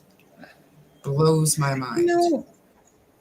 Footprints, nothing. Yeah, and I know. We don't know because of how the crime scene was investigated. We don't know if that stuff was actually there. It well have been. There was footprints, but there was. We got pictures of footprints, but I know. Did they ever compare them? No. That's what that's why I'm just so grateful that the jury understood, that there was so many f up fuck ups, simple as that, with this case. So beyond ridiculous, losing interviews, calling off the dog, just everything, right? Not taking the sticks. How do you not take sticks that are literally laying on the throats that have been cut, with blood on them? Like, how do you I think not that the think? one thing that you know for sure, that the killer handled with his uh, own yeah, hands. You absolutely. think has You no not, evidentiary value. you Just know. dumb. I mean, it's ridiculous. So that's why I'm just so grateful. Like, honestly, because what evidence there should have been a lot of stuff. Again, so many things went wrong with this case. We know it. Richard, and just ugh. I mean, we could sit there and probably make a 25 lister of it, to be honest. But at the end of the day, I'm just very grateful that with the evidence that was presented was enough damning evidence to convict Richard Allen, because honestly, it would make me so sad for me to know that Richard Allen is the one, in fact, that took those two girls' beautiful lives, on February 13th of 2017, and that he would walk perhaps free, because maybe the evidence didn't purport that. I would have been probably very livid inside with Ellie for all the fuck ups that they've done throughout this case. So I'm just grateful that the jury was, like I said, smart enough to understand that where the truth lies, and they found Richard Allen guilty, exactly where he belongs. So he can't ever do it again to somebody else. So I'm grateful. I don't care what anybody else thinks. I'm grateful, for that. So It's getting funny. that I think guilty. it was, circumstantial evidence after circumstantial evidence, and it all piled up. You can only have so many circumstances in a row before it's not a circumstance anymore. Well, correct, but You can only have he's on the bridge and he was in the same clothes. Okay, well, that might have been a circumstance, but then he seen the girls and he knew that they were sisters, or said they looked like they were sisters, and all this. There's only so many times you can say, oh, that's a that's an accident. It just coincidence. You can't have coincidence after coincidence after coincidence without it finally just saying, yeah, he's guilty. yeah, And luckily, the jury was able to see the, past that and say, yeah, we think he's right. guilty. Well, And the only let thing me, I'd like to know that we didn't find out in trial is, why did he leave the clothes the way he left them? Why was Abby in yes, Libby's clothes? right, That's what I want to know. yeah. That is the one thing that I'm still left going, but why? I think I honestly, like, why in her clothes? Probably because, hers were easier to put on in a sense rather than her own wet clothes. I don't know. No, she did have her shirt on still. That is definitely a question about it as well. But I think at the end of the day, like, regardless, I feel like the answer still is going to be because Abby wasn't the target. Libby was. He probably felt bad that he had to take Libby's life. And I just feel like that there was, I don't know, like, I mean, he claims that it was just supposed to be an sexual assault type of thing. And I don't know that the intent was to kill him, but I just feel like there's remorse there about Abby at least. But I don't know. Yeah, I mean, I I don't agree. I think he's know. remorseful about Abby, and I think leaving Libby the way he left her was supposed to um, Like, basically embarrass her, and kind of made it look like she was the target. But I want that from him. I don't want that from me or from how I see it. I want the killer to say, I left her like this because I XYZ. know. Charmaine, before you say anything there, I still feel like that there was some sort of attempt to make it look like something that it wasn't, like with the sticks, perhaps. Like, I would like to know if he tried to be deceptive somewhat into trying to make the crime scene into something that it wasn't, to distract from it going to him by making it seem a little odder, by placing those sticks like that, by having Abby and Libby's like there. Yeah, so it would be nice to know the answer. Go ahead, Charmaine. Sorry. I mean, I don't really agree about the remorse or trying to cover the girls. Somebody had said early on when those pictures were leaked that, well, he probably did cover them with leaves and the wind blew, but there was no leaves on them, right? So he didn't try to cover them, because had he tried to cover them, he probably would have used like all of the loose leaves and stuff, and I don't probably think it would was have a been a cover. little Yeah. more successful. So I think that he just binge watched the wrong show on the weekend and was drinking again, and maybe having some kind of a mental episode. You Yeah. never know. Doesn't matter at this point. I mean, that's what I think, and I don't think one would have been targeted more or less than the other. I think that it was planned. I think that whoever got to a certain point across that bridge, that was his deciding factor. If anybody went far enough, it was okay. That's who I'm going after. He wasn't intending on two, but it is what it is. And I think that if he felt remorseful for doing what he was doing and he just wanted to make sure that they were gone, he would have used that sweatshirt to cover Libby up. He would have saved her some dignity if he Right. gave two Right. If you shits would. about either one of I, those girls. yeah. So you don't. She had two bras on, her own shirt, Libby's sweater. She didn't need all of that. That didn't have to happen. Right. That happened on Yeah. purpose. And leaving Libby like that happened on purpose. So Yeah. Yeah. Yeah. Yeah. okay. I've seen it all those different ways. So yeah. Yes, So if Richard Exactly. Allen would just stand, please write a book he or something. didn't admit he followed the girls. Yeah. Yeah. He admitted to following the girls. Yeah. Okay. So in one of his confessions, he said that he was laying and lied in wait, because that's how normal people talk. But whatever, I don't want to get into it. Yeah. I lie in wait for my dinner every night. Sunshine on my shoulders. I really don't expect Gull to allow cameras at the sentencing. No. But on the same note, she was going to allow them the one day when she fired the lawyers. So there's a slight possibility, I guess, that she could. But I really don't I think think she she will. likes the I just messages. don't think she will. I think she likes the messages that the TV cameras can. So the sentencing thing is more of a. And I don't like to talk this way about a judge, because she earned her way to the bench. I don't know what happened, what's going on, but she earned her way to where she is today. But the sentencing is vindication of all of her choices. He had a fair trial, he had a fair verdict, and it was Mhm. guilty. So why wouldn't she want to televise Yeah. the end result of that? And that's where I think the only shot at having that televised would be. Not even televised, even streamed on the court system. Just for the the bench public. cameras. Yeah. Just for the public that has been following this case, is it so wrong to show us the impact statements, for a family's fight for justice, to at least see that part of it? Is that so wrong? I don't think so.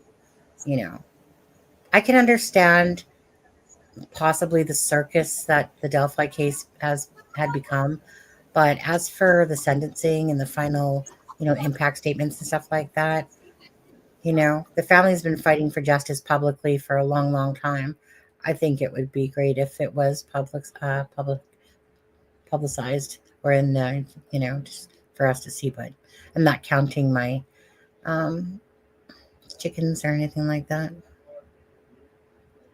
I think it would be good to have it publicized, but then I go back to the conversation I had with Becky Patty, and she told me that they don't want it filmed, that they're not they opposed don't? to audio, but they don't want to be on camera. Oh, hey. So I it's mean, if like, to that's your me, wish. even though I agree it ought to be publicized, I have to go back to that conversation and respect the family's wishes of not having it televised. Huh. Does that make sense? Yeah, I'm amazed that she said that, though, to be honest, because the public Because I was, had yeah, because I had said something to her there outside the courthouse, and I said, I would. She said that she told me, she said there's got to be a better way than this, and she was talking about all of us sitting out there, and I said, well, there is, if she would have just televised it. And Becky looked at me and she said, we don't want it televised. We don't want our grief on display like that. And I that's said, why. she could have at least released the audio. And she said, we're not opposed to her releasing the audio. We just don't want to be on camera. And I have to respect that because it came from her. It didn't come from somebody else. It Right. came directly out of her Yeah. mouth to Yeah. me in a conversation that we had. You know, Yeah. I had told her about Nick, and, we Yeah. talked. And so I have to respect the family's wishes Of course, because because I it's, was the same way. It should have all been televised. But once she said that, it completely changed for me. mm, I mean, at the end of the day, honestly, I mean, to me, if the families decide that they don't want it that way, I mean, you would think that their wishes would be respected then on that. I'm kind of amazed though that she kind of said that because of always asking for the public's help. I would have thought that she would want it to be, but hey, so that's a little twist for me on that one, like just my thinking, because it's been such a long journey with people fighting so hard for justice and keeping the story in the public. But I guess, at the end of the day, this is their family. This is about them, not us. So hey, that But that if would you be the think way. about it, Sonny, they've Hey. gone to the media and they've wanted this justice and they've fought for it. But now this is a new version of, they're not Mm-hmm. fighting for justice anymore. They're opening up their hearts and they're showing Mm-hmm. the grief that they have. So it's not, help us find this guy, help us find who killed our Right. babies. Mm-hmm. It's now, you've killed my baby, and you want to televise their hurt and their anger. And so it's a completely different thing, Mm-hmm. as opposed to help me find who killed my child. Mm-hmm. What do you think, Charmaine, about it? Do you agree? I totally 100% agree and understand. Yeah. Um, yeah. Okay. Well, I mean, hey, if that's what her wish is, then yeah, then simple as that. Then obviously we wouldn't see it then regardless. But yeah, I mean, if she was okay with the audio coming out, that would be great. I don't know. It's just, what, I'm just, it is what it is, right? I just always one of those ones that, everything plays out the way it's meant to play out. you know it's just hard sometimes on people that follow the case, how we always want to see, like see it right through to the end with, type of thing and stuff like that. It's just more of a selfish need than anything sometimes, even just to hear answers from Richard Allen about why did you do this. Bottom line is, two girls are dead, two girls were murdered. There's no bringing them back, no matter if the sticks are explained or not and stuff like that. It's just one of those things that when you try to look at every aspect of the case from somebody that's, when we follow the case, and try to get answers for everything along the way, sometimes it's just in your heart, it, it's almost like a story not being quite complete, in a sense, because you just kind of want to fill in those details where you didn't know the answers to, like why, not why did he kill them, but why did he dress Abby? Why did he do that? Now, you guys can both answer this again. Why do you think Kathy Allen didn't testify? I think they were afraid she was going to have to lie on the stand, and they knew it, and they can't put her up there if they know she's going to lie. Charmaine, do you feel And the same? I think that Richard did not want his wife to go through that. I think that he had already put her through enough, and he probably told his lawyers, you know, you're not putting her on the stand. You know what, Charmaine? I probably agree with you there because why? Because Richard Allen knows he's guilty, and he doesn't want to put any more upon his wife, and he was just like, no. Um, and honestly, it wouldn't to me like having his wife up there to me. I don't think that that was the deal breaker of anything for him being found guilty or innocent. I think that the like without her being on the stand, he was obviously found guilty. But I don't. I probably agree if I was to really think about it, that he didn't want to put her through anymore because he knew what he's done, and it's honestly, it's like it's so crazy to think about how one person's actions can destroy so many lives, so many. It's just hard to fathom what one person does. Destroys not only his own family, the people around him that have known him, and then all the people that are impacted on Abby's and Libby's side. One person could destroy that many lives. And it's not even about just this case. It's about so many other cases. And the lives to come. Yeah.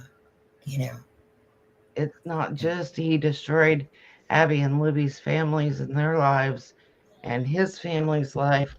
He's ruined the lives of any nieces or nephews or grandkids on both sides. Yeah. One of the hardest things, this is hard, but I was watching this one today. I just want to play this one for a minute, if you guys don't mind. It was,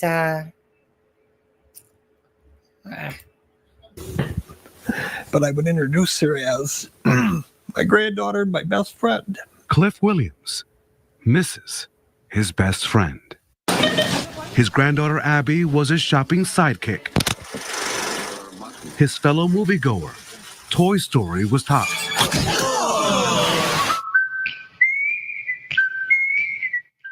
And they enjoyed the classic television comedy, The Andy Griffith Show.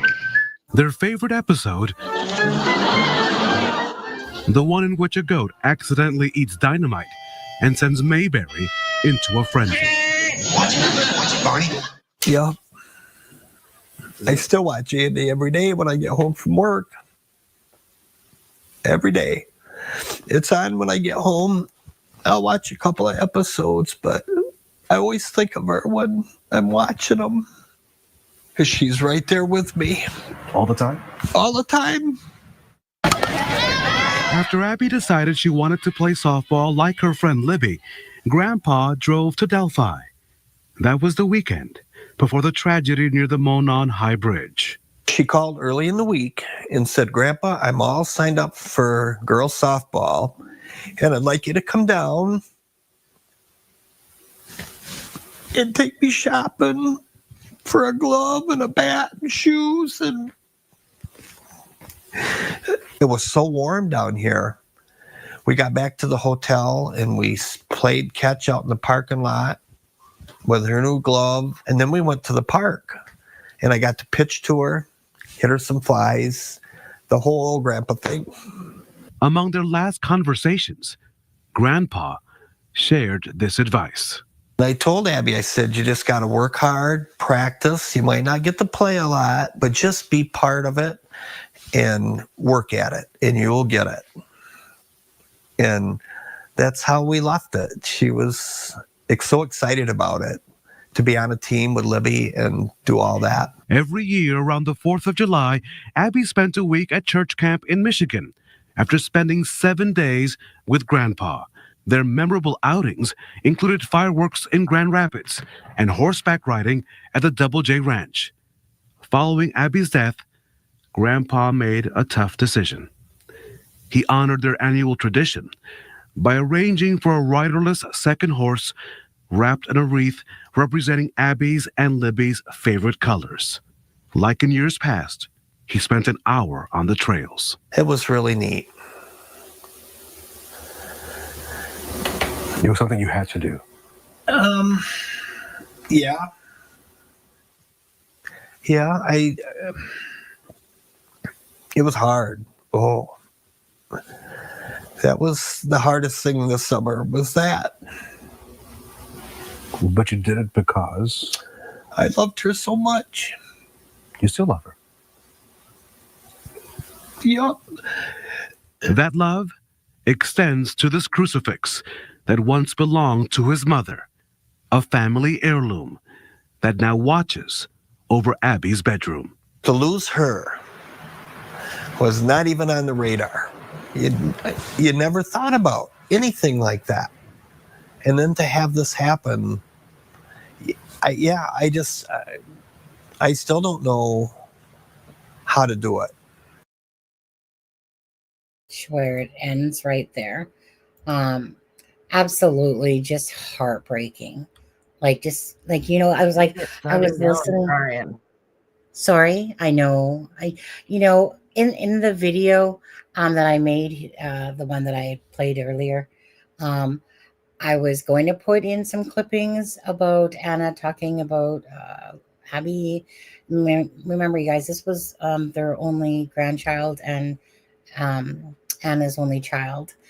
And then when Becky was talking about Libby and how she would leave all her sticky notes and stuff like that, and for the band teacher and say that, you do an amazing job stuff teaching us. And yeah, but then it's one of those things that I just opted not to instead. Because it's just truly heartbreaking. The video I did earlier, which will be the outro coming up and stuff like that. But it's just so hard. Like, it's just honestly beyond belief, the listening to that and just to know that those people are hurt so bad. I listened to that. That's about my third time today listening to that, because it's just heartbreaking. Simple as that. Imagine the support of a man who admitted, yeah, those crazies can stay crazies, Todd. Yeah, they can enjoy that crazy world of theirs. Thank goodness they don't impact my life whatsoever. And like I said, if they want to act to be honest with you, it was a while before I actually heard it was called the Snapchat murders. And to be honest with you, it's like, I always forget about that until I'm reminded of it, that it was actually called the Snapchat murders first and foremost. And that, I don't think it's a coincidence that he picked a victim that just looked like, honestly, I think it is I think it is a coincidence to me personally. Like, I don't think, maybe, the thing is that the girls were the ones that crossed the bridge. He didn't know that those girls were going to cross the bridge. They just crossed the bridge, and that was his opportunity to me. Charmaine or Melissa, do you guys think that yes, obviously Richard Allen's daughter had on a shirt of that tie-dye because, she wanted to memorialize, of course, Abby and Libby as well. She definitely had this similar look to Libby.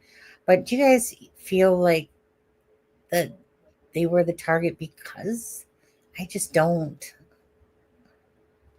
I don't feel like they were the target because she looked like his daughter, but I do almost feel like that could be one of the reasons why she was left in the state she was left, is because, right, I get, I get what you're saying. Subconsciously. Right. What about you, Charmaine? What do you think of that? Oh, hey, we got rid of Charmaine. She said she was having issues. I didn't even realize she had dropped there, to be honest with you. Whoops. that makes sense, Melissa. Honestly, that could possibly make sense. I don't think that Richard Allen's relationship with his daughter was this squeaky clean relationship, you know. Why would he? I don't know. I don't know. I would probably like definitely see no reason why that wouldn't be a reasonable thought about that. Why Libby was left that way, you know? But if so, then that would be a show truly of maybe the relationship that him and his daughter did have or didn't have, in a sense. But, you know, it really depends on the family dynamics. But would I ever trust the word of a family member if they, like, for instance, if the family member gets up on the stand and says, no, he did nothing to me, would I believe them, to be honest?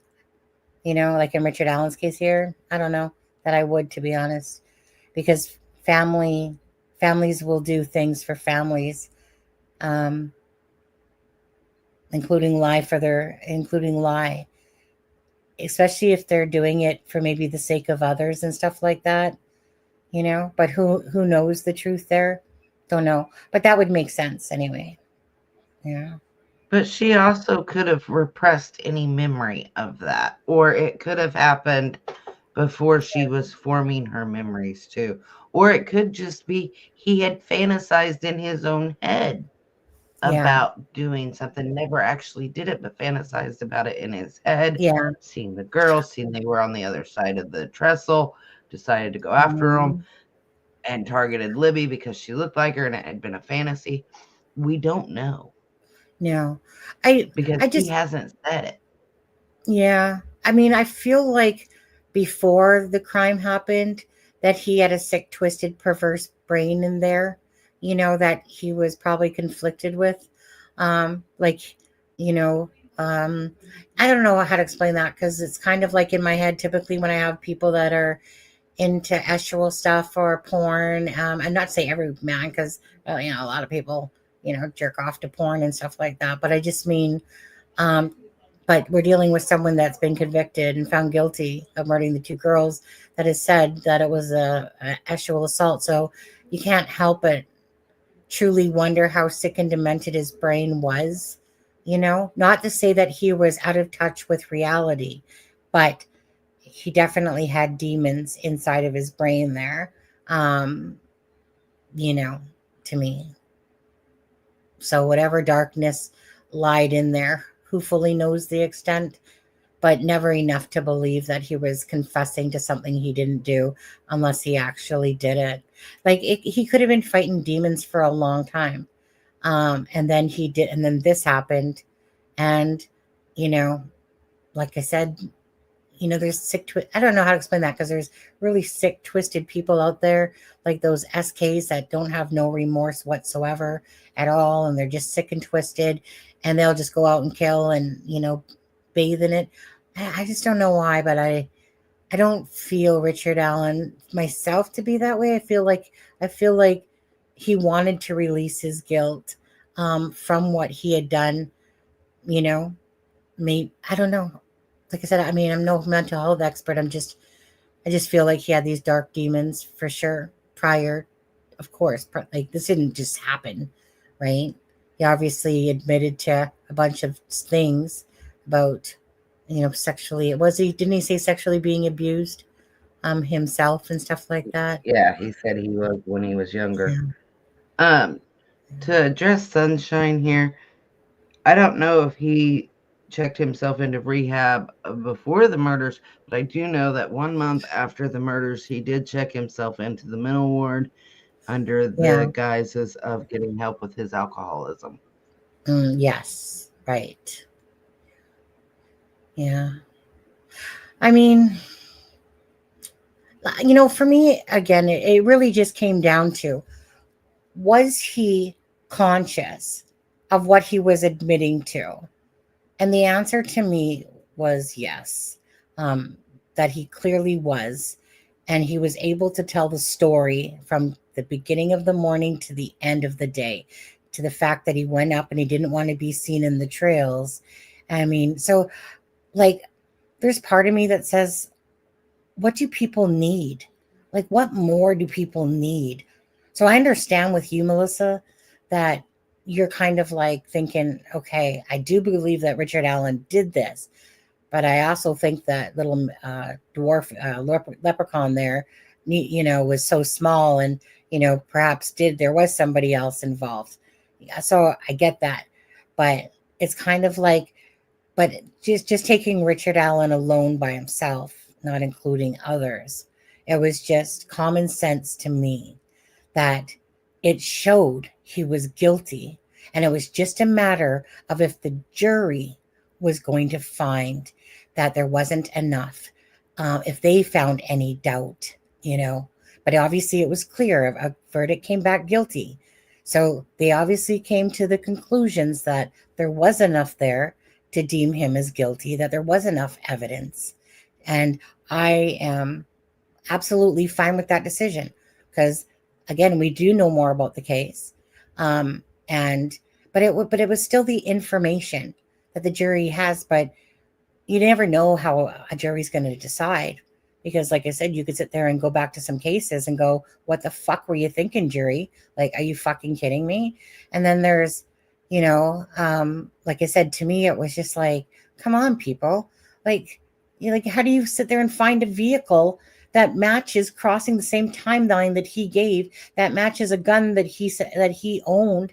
Like, regardless if you feel like the ballistics is bullcrap, it's the fact that he owns a 40 caliber to go with the whole exact story of him, that he went home, drank some beer, he followed the girls, across the bridge type of thing, that he saw a van, got spooked. I mean, it was just a clear day of telling what the story happened. And then to literally be in his wife's Walla's office and call Kathy Allen to tell her, that about exactly that it was him that did it.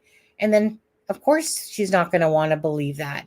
What wife would want to believe that you are the person that killed those two girls back, But then again, I'm pretty sure, I wouldn't doubt if after Kathy, once she realized that he didn't tell her that she was on the bridge, like once, I'm pretty sure that once certain information came out, she definitely was questioning her husband and what really the truth was of all this. But even so, there's nothing to me she's going to say publicly. Like, honestly, what a horrible position to even be in, at all. Like, like Kathy Allen and the family get thrown into something that they had nothing to do with, besides the actions of Richard Allen, which created them to get thrown into this horrific ordeal. It's really, I just always try to put myself. Go ahead. What got me with the confessions? Like, even if you count, okay, take out all of he's got 61 confessions. Take out all of the confessions that he made while he was in psychosis. Take out all of those. You still had 2 confessions. One right before he went into psychosis, and one while he was on medicine and he was out of psychosis, while he was on the Halidol, of admitting to doing it. So even if you take out the 59 while he was in psychosis, are the ones that didn't make a whole lot of sense, he still made 2 that were very damning. On there, well, that's just absolutely, at the end of the day, most people would just hope to get one confession anyways, let alone a couple, regardless, let alone 61, even if, however somebody wants to deem it. I just kind of look straight through the shit, in a sense, like, because I'm not anyone to do with like mental health issues and that. I don't care. Doesn't mean I can't understand people, or, all my life I've been reading people, and reading between the lines, and I do very well at it most of the time. I always have, like, to the point that it was eerie. But I just look straight to cut to the shit of the gist of the case. And what do we have? Do we have all these things that checkmark the BG Richard Allen off, can we put anyone else beside him that you can check mark off these box of abundance like you can with Richard Allen, regardless? And the answer to me would be no, you can't. So kind of like I think it was Tom Webster that said this yesterday on the Drunk Turkey Show.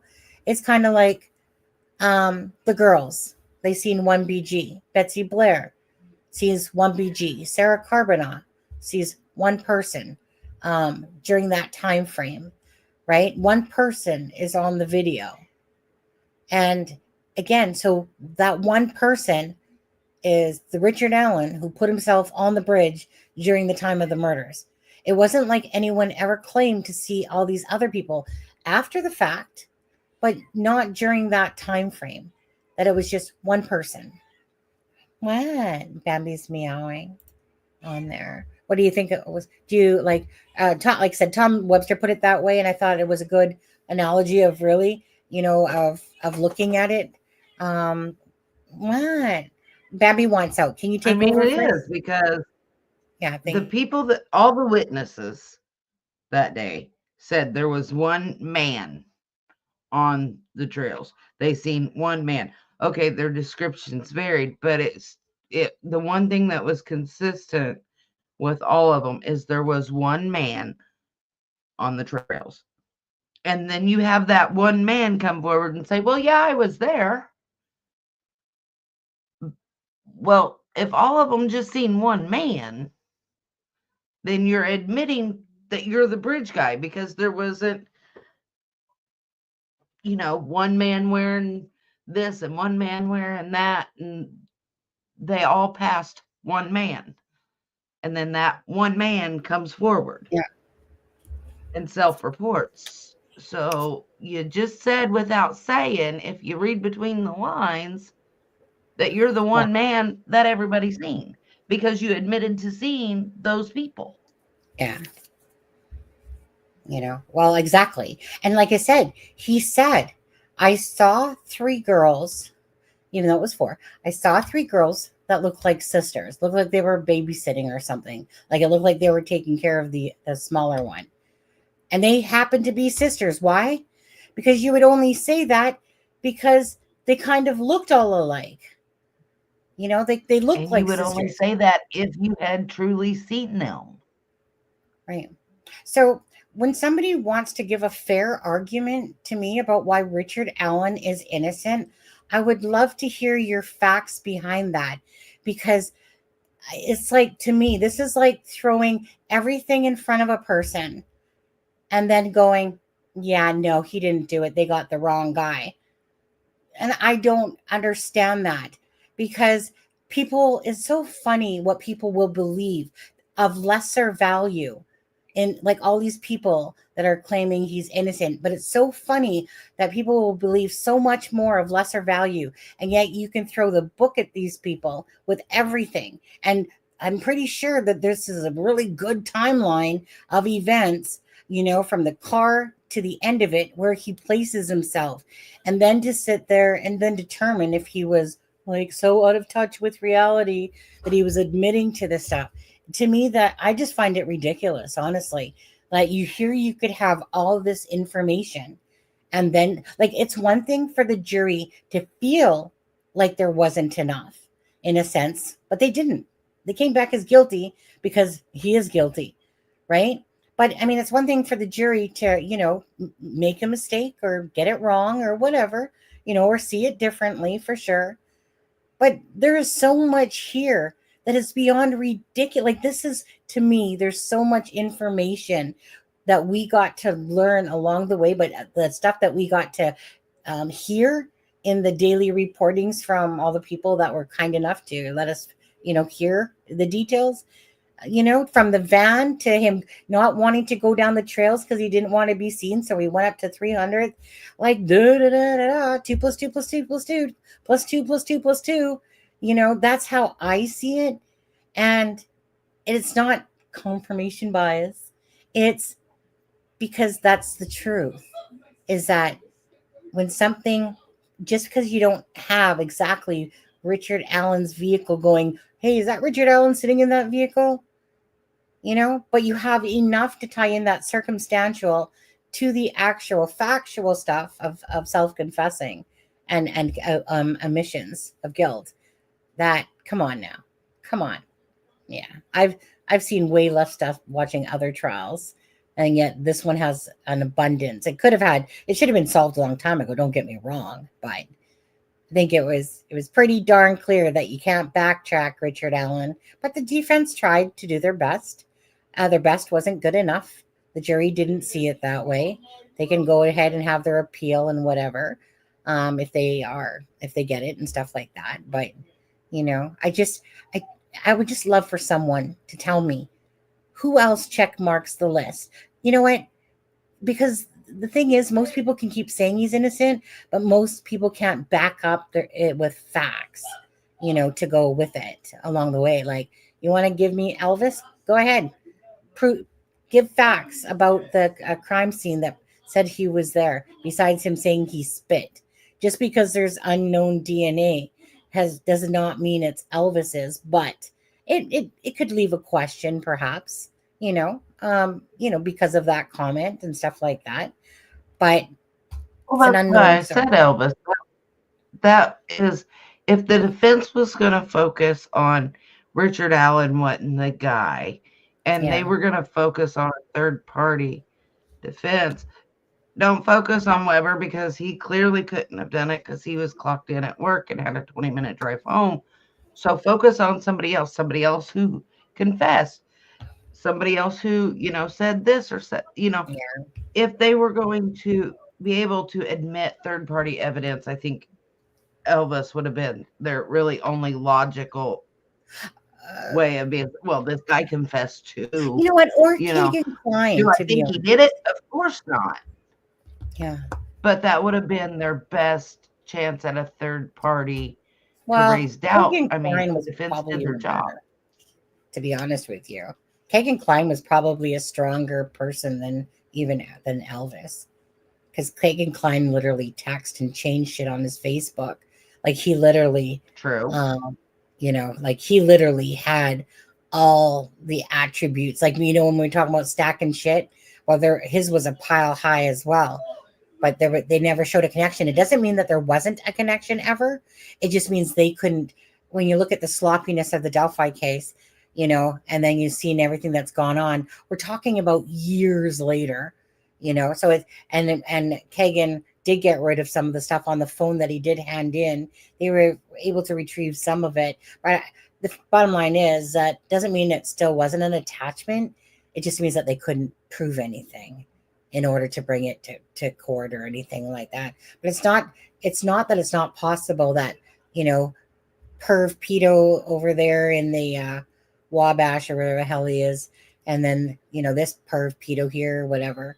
It's not to say that they hadn't crossed paths and, you know, stuff like that, or who knows.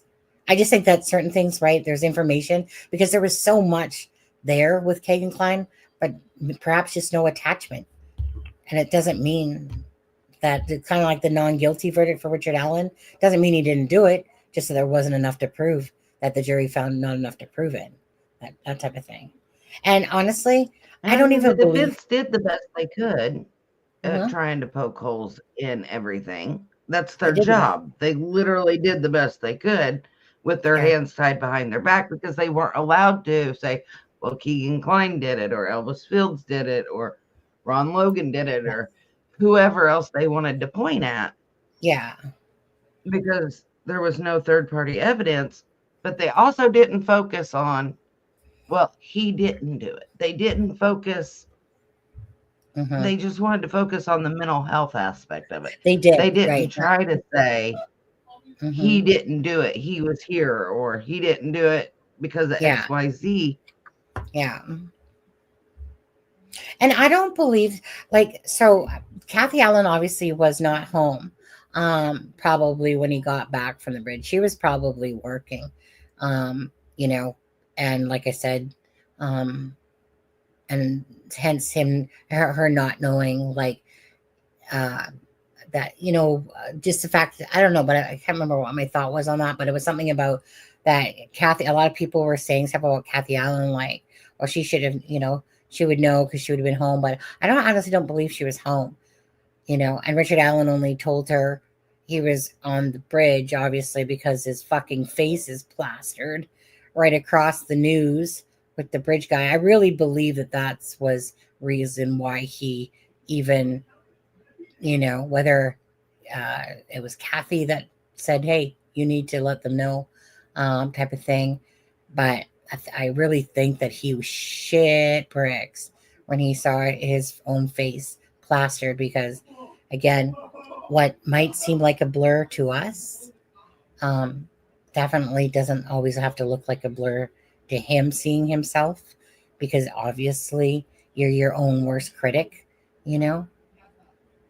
I can't even stand But looking he at the didn't woman. tell her because she said in the police interview, you Right. didn't tell me you were on the bridge On the that day. bridge. He didn't tell her until they were in that interrogation. Oh, by the way, Right. honey, I was there. He just Yeah, didn't I say know. anything. That says a lot. Like, there's so many things, like, even just to look at it from a standpoint. So, were you in psychosis when you got rid of the 2017 phone? Or were you in psychosis when you didn't tell your wife that you were actually on the bridge and failed to tell her? Like, I think that's the stuff that they were looking at, like where the truth lied, and whether or not that this was a crime that he didn't commit and was just committing to it because he was, in some sort of whatever mental health state. But that's how I see it myself. That's what they were looking at. Just, all these little details, whether it was the pictures on the wall of the bridge, to add to a bullet being found, to add to the phone missing, to add to, just the not telling his wife stuff. I mean, I just feel like this guy literally walks down a road, muddy and bloody probably, and literally just everything, the perfect storm happened for him. That he literally, should have been caught a long time ago. But it's almost like someone walking down the middle of the street and a car coming at them, and they just kind of like walk right through the car. That's how I kind of feel with him. That no matter what happened, somehow he magically got so freaking ass lucky that everything just went his way, from the misfiling of his name, just to his actual car, like, meaning the witnesses' statements in a sense. Thank goodness for the at least a camera that has the thing on there, but just so many things, and it just seemed like how lucky could a fucking killer get? In a sense, really. I mean, really. Let's not mention that he left no DNA behind. This Yeah. day and age, that's almost unheard of, that you can commit a brutal murder of 2 children and not leave a speck of DNA. Yeah. 1 second. I just gotta not remove. What my Right, Sunshine? Got that right. Say that again louder. what, Sunshine? Don't send volunteers to interview. Huh? An error occurred. I don't know. Twitter's apparently giving me issues. Whatever. Sorry, Twitter. Who's ever. Oh, there's only 6 watching anyway. Anyways, that one's giving that same error. I do see an update on my computer. Anyways, you know what? I still want to see the pictures on the wall. I bet oh yeah, probably. Oh, I'm sure. I'm sure he was like, laughing, like internally laughing as like, little do these people know that I'm the fucking one that killed those 2 girls. Here's your pictures. Don't worry. No charge on us. Free. Especially when he was doing the flyers for him that had his face on them, that had the bridge guy on it, and all those flyers that they printed out. At first, that it's like, he had to internally either A, be laughing, or B, shitting bricks, hoping they didn't recognize him. Yeah. I just like everything that should have went the right way went the wrong way. And it's very sick and twisted to think of him developing those pictures as well on top of it all. Like, it's just, honestly, this is just a case that I'll never forget, obviously. And I'll never forget how sick and twisted it's been, the circus that it's brought out in people along the way and stuff. You know, at the end of the day, really, I mean, again, we can't, what other channels want to talk about? I don't entertain those channels myself.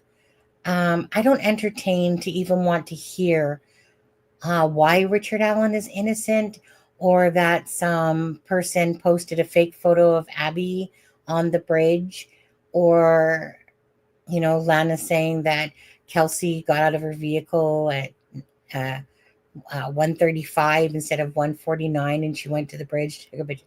That's just craziness. And if people want to go down the like the craziness way, enjoy it all you want. I can't entertain that stuff. I just logical thinking, and all logic tells you is honest. Like, how do you explain that, right?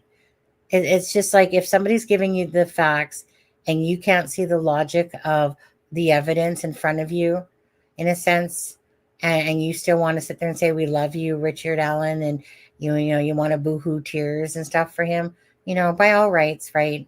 Your own thoughts. I just don't get it myself. What, it's not even about this case, it's just in general, but people's minds are just so weird. Can I just say that? Weird. A lot of people's minds are very weird. I'll say that I find it astonishing how many people go down the weird train instead of the logical train, or common sense train. There's like a ton of them out there. More than I ever thought, to be honest. Do you agree or disagree? Now, I feel bad for his family. I don't feel bad for him. I do feel bad for his family to some extent, that they're being put through this. Yeah. But my sympathies lie with the girls' families, first and foremost. And I'm glad that they've got some form of justice at this point.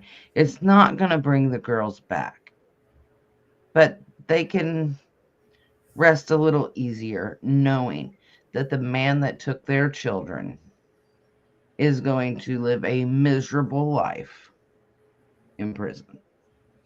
Yeah.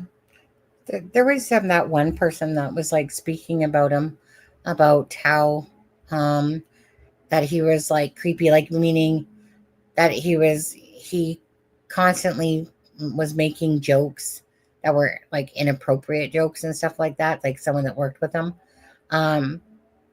That said, he kind of gave her the creep. Not that she knew that he would have committed something like this or been responsible, but just meaning, like, just when somebody jokes around and they're acting like it's a joke, like, hey, you ever think of doing a threesome? And they kind of go too far with their comments, in a sense. Trust me, I've been around a lot of people I've worked with that do that stuff.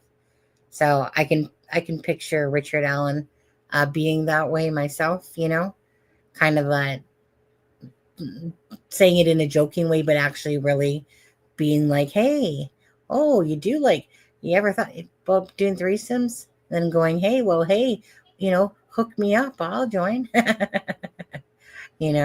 could see him doing something like that. But anyways, yeah, I was just listening to that the other day, and I was like, it just goes with the whole territory, really, I'm sure, of his previous life before the Delphi murders, and what he was saying or doing, and the sick, twisted brain that he had going on there. The girls that worked with him at Walmart, yeah, that's exactly it. And I always wanted to hang out with them,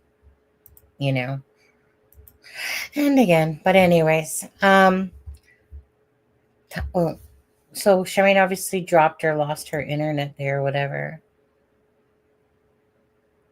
Oh, okay. I don't necessarily always see those private chat comments on there.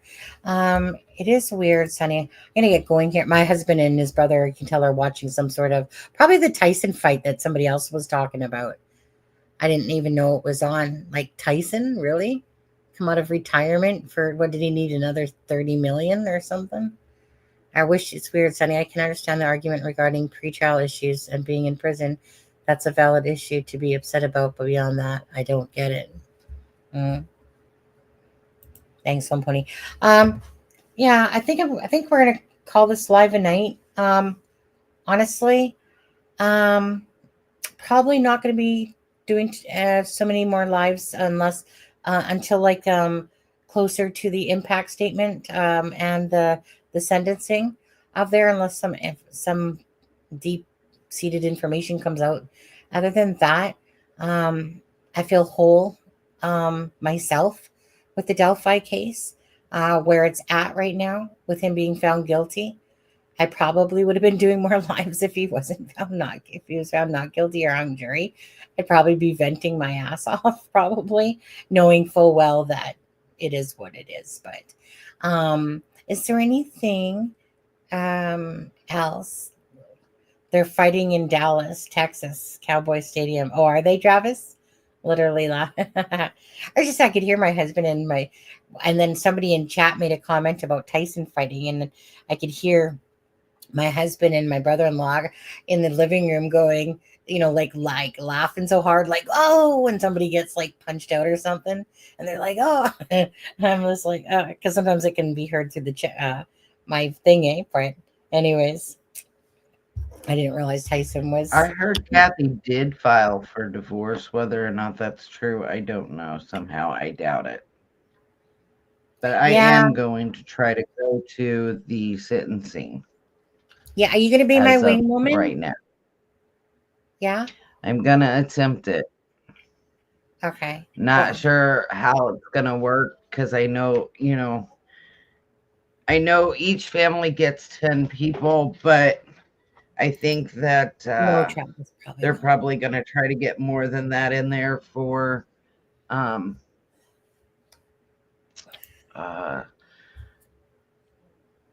what are they called? Impact statements. But if it's possible, I am going to try to get in. I'm going to go and see what happens. So if I get in, I'll be happy to come back on and be like, hey, this is what happened.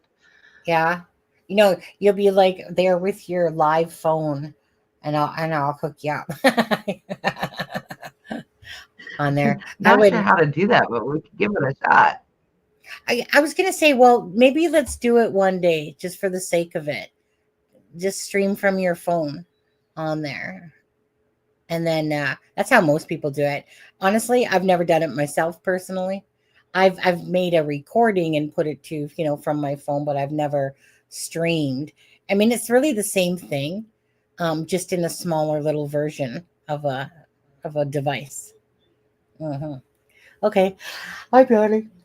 But yeah, so I mean, we might have to play around with that one day and find out. Yeah, I mean, it's always good to try things anyway. Travis, no, chances are it's not going to be streamed. So earlier, Melissa had said that she had talked with Becky Patty, and she doesn't mind voice recordings if they should do those, but not for that they don't want to be, dealing with their emotions and being seen on camera as they're doing it. So chances are probably just a no. So who in government, law enforcement, I'd say Carroll County. Are there even any checks and balances is there anybody that can be held responsible? Let's be honest. I mean, who you gonna go after? Indiana State Police? Who? Carroll County? Who you gonna go after? I know, right? I just hope that Kathy Shank gets the reward money. I think that she deserves that reward money. If it wasn't for her, this would not be happening. What'd you say, Melissa? I fully agree. Yeah. What's fair is fair. If she found the information and that's what brought this case to absolutely, and highest Exactly. She regard. found it. She turned it in. It was Yeah. her that led to the arrest. Yeah. She's the one that deserves it. Yeah, but the FBI didn't have control over the case. It's Carroll County's case. They're the ones that didn't want the help and stuff like that. They're the fuck ups. Like, they're the fuck ups, seriously. They're the ones that don't know how to freaking recorded over the interviews. They're the ones that called off the dogs. They're the ones that didn't pick up the sticks. This is Carroll County. Carroll County. They're the ones that Dan Doolin is the one that talked to Richard Allen and stuff like that. To me, that's where the fault lies right there with this case, with the, due diligence for sure. I hope, it's so sad to me because I always put my faith in the justice system, in a sense, like in the police, that they're doing these things that they should be doing. I would have never have guessed in a million years that they would have not taken the sticks. That one just blows me away. Calling off the dogs. Okay, big mistake. But how do you not take sticks that is placed on the girls from the person that committed their murders? How do you just not do that? How are you such a fuck up in life that you can't even, sit there and talk to Richard Allen a couple of days after and then literally, not put a comma or something and it gets filed on there? But how do you still not reflect on that? Right? How many people did you truly talk to that said that they were at the bridge within a couple of days and you just forget? No, I'm sorry. It's just incompetence beyond incompetence of it all, and that's why I'm grateful. You know what I found ironic, Sonny? What? Is that during the interrogation, during the Holman interrogation, Richard Allen looked at his wife and said, if you want this to end, just ask for a lawyer because then they can't question you. Hey, dumb fuck, take your own advice. Ask for a lawyer. Right. A lot of this could have all been avoided. Yeah. True that. What's the story on the person that provided the information, the reward, the status of the reward? Don't know. But you know what? Hey, do me a favor. Just because it will cost me a lot more than it will cost you nothing. Can you phone up Carroll County and ask them about the status of that reward? Is that something that you can do?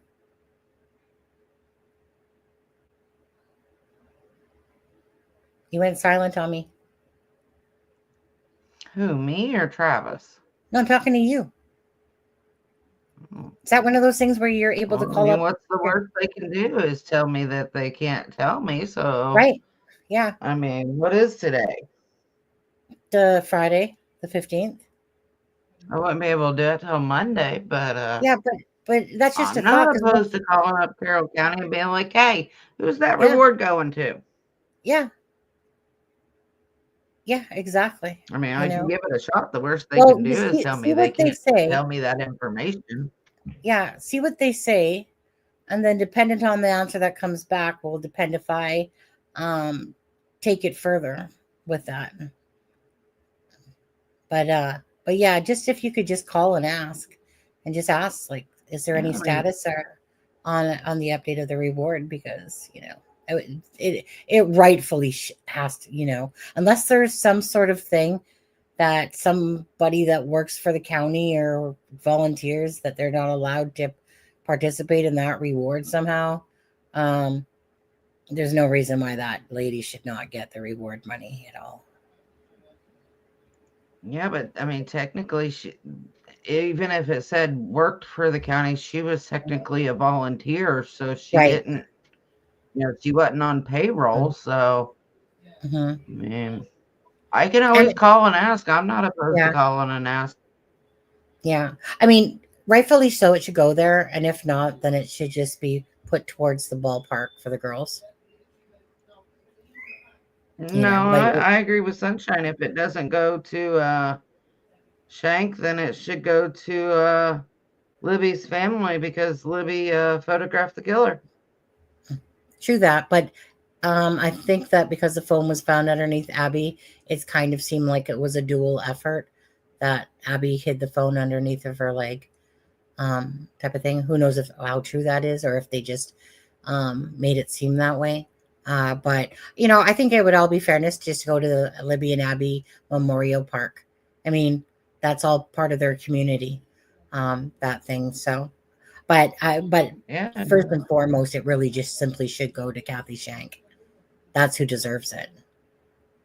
Fight for justice for Kathy Shank if they don't give it to her, because it really should go there. I mean, But I don't anyway, even know what the reward is now. Do you? I think it was like 335,000 last I ever remember. I think that's what it was. Yeah, let me just see what it says actually. Delphi reward money. My screen always changes when I'm on a different page. 325,000. Now that's of April 2024. Yeah, I think it's 325,000 is what it is. My screen was, yeah.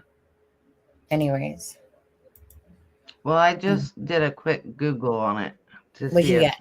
it said anything about her getting the reward, and it doesn't say anything about it, but it does. There's a whole bunch that says on Reddit that Kathy Shank should get it. So we're not the only ones thinking that. Well, the information she provided. What do you mean, Travis? Because the information unless you're meaning something different, the information she provided was that she was going through all the files when she was asked to, because they put their trust in her at this point and stuff, and said, you know what, like, go through the files. And so she went through the files, and this one was tucked in some sort of file folder. And when she opened it and looked at it, I mean, obviously, if you recall her testimony, right, about how it came about, that she opened it up, saw that there was this Richard Allen Whiteman person who was a person that Dan Doolin had talked to, and at the same time that the girls had gone missing, and she felt like it was important enough to go share that with was it which one was it? It was I think, was it Holman or Liggett? Liggett. Liggett. Yeah.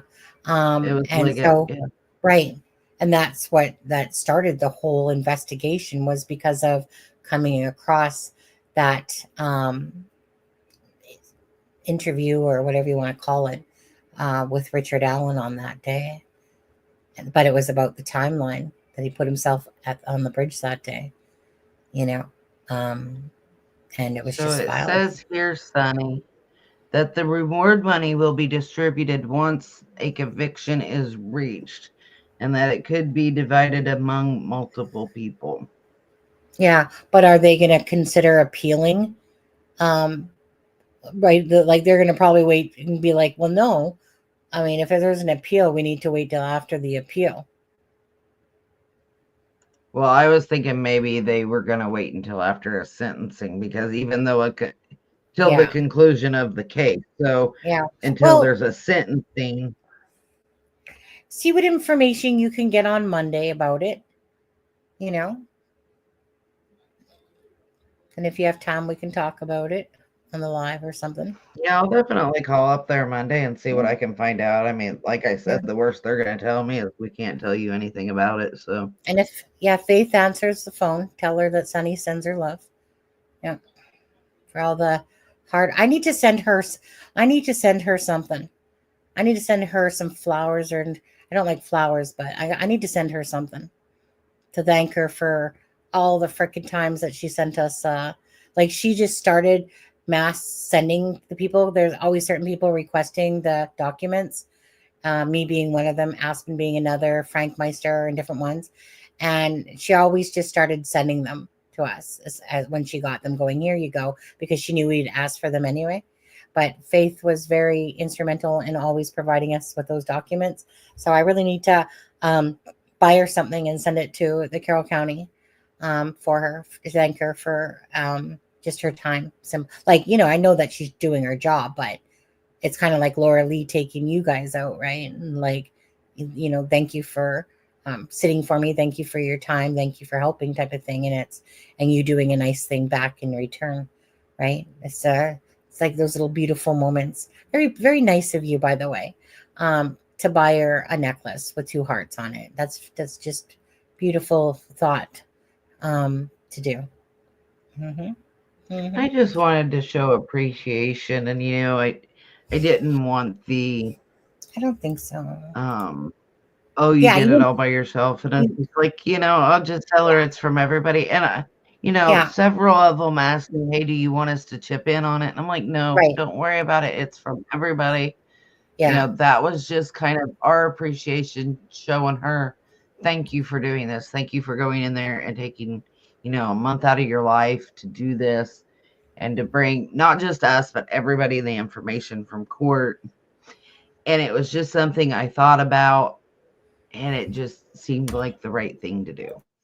Oh, And you. she got some other things that same night. Several of us had brought stuff for her. And she was just, you know, I think she was touched by it. So I like Laura Lee. I like she comes off as genuine. That's what I like about her. Is that she came off as just genuine. To me as a person. she is the same person off camera that you Yeah. see on camera. Yeah. She's an absolutely sweetheart of a lady. And Yeah. that's really all I And can say about it. yeah, and you know, the thing is that I've done exactly what you've done multiple times. Bought something, said it's from all of us. Don't. It's not about the accolations. It was just to try to do something kind back. And people, like said, do the same thing, right? Do you want me to chip in? No, no. I did this because I wanted to, but you know, say it's from all of us because there was, you know, so I've done that many times, so I exactly understand where you're coming from with that, you know. So regardless, you have a beautiful heart, Melissa. I know that. Again, a nice, genuine person you are, with a lot of care as well. So what you did was very sweet to help out, regardless if it was for Aspen or other creators or lawyers or whatever. Just a very unselfish, kind act to do. Appreciate that. And I will say Aspen had asked me every time I'd sit for him, do I need food? And I'm like, no, Aspen, I got this. I'm good. And he'd be like, well, do you need anything? I feel so bad. He felt so horrible that I would sit out there all night in the cold for him. And so when I went up there for the verdict, he said, hey, he said, come to my car with me. I got something for you. I'm like, oh, Lord, what did this man go do? And he had bought me a notebook. And I forget now exactly what it says. I've got it on the other side of the room. And some pens. And it was so sweet of him to do that. You know, that was his little thank you for sitting. It was sweet. I was going to say, like, I know that obviously you know why I'm upset with Aspen, you know, following a case for this long and then him just breaking down and like not messaging. And, you know, he's done that before. It's not like he hasn't, but it's just that we're talking about the trial that we were waiting for. He's done that multiple times. He gets so caught up in his own emotions and different things. But, you know, this was a big betrayal to me just because all he had to do was just message and say, hey, this is what's going on, really, and stuff like that. But that's a separate issue here. Aspen Connor does have a big caring heart, you know, about things. You know, I know he's a cancer as I am, but you know, he is that person to be like, hey, do you need anything? You know, can I do something for you? Very appreciative and stuff like that. You know, so I mean, it's kind of like he's still in our group chat, in our private group chat. I personally have him blocked myself because I'm just too pissed off and hurt about it. But I'm not going to boot him because just because I feel a certain way doesn't mean that everyone else feels that way, you know? And he's, you know what I mean? It's like this is a me and him issue, not a group issue in a sense. So fully, just that's why I put him even in this video that I made, because he was part of this, you know, for all this time, the 3 years we've been covering the case and stuff like that. Same with Deb, you know, Alexa, you know, Charmaine, all been a huge part of this channel for doing lives and stuff like that. So it's one of those things is that, you know, I'm glad that, I mean, I know that side of Aspen, of course. So it was um, nice that he offered that, even I know that you're not a taker, you're more of the giver inside of you and stuff like that. So again, don't want to take away from your guys' relationship versus what, say, me and him are going through, or anybody's for that matter, right? It just is what it is, but it's, again, yeah, sad, but whatever. It is what it is right now. It is sad that you guys are on the outs right now, but my relationship with Aspen is different than your relationship with Of Aspen. course. And course. you have a right to feel the way Hurt? you feel. Yeah. And Yeah. I can't take away from that because I would probably feel very hurt as well. In fact, I I know. know I would. Yeah. But again, that comes back to I'm not a child of divorce where I have to pick sides. I can still Exactly. follow both of you. I can still like both of you. I can still Yeah. talk to both of you. And I wouldn't expect somebody to, honestly. Like, meaning, I would say the older Sonny would have been pissed off a little bit, because it's kind of like, are you, like, in my head, I'd be thinking, like, are you guys kidding? Like, seriously? Like, you guys, like, it would be like, you guys know that we followed this case the entire time, you know? So that's why I'm saying, like, I'm not going to be a bad person here, because this was all about communication from Aspen, knowing that we didn't have any issues, but it was just about communication. And there just simply wasn't any during this most important time. But at the end of the day, so the older Sonny probably would have been like hurt and be like, really?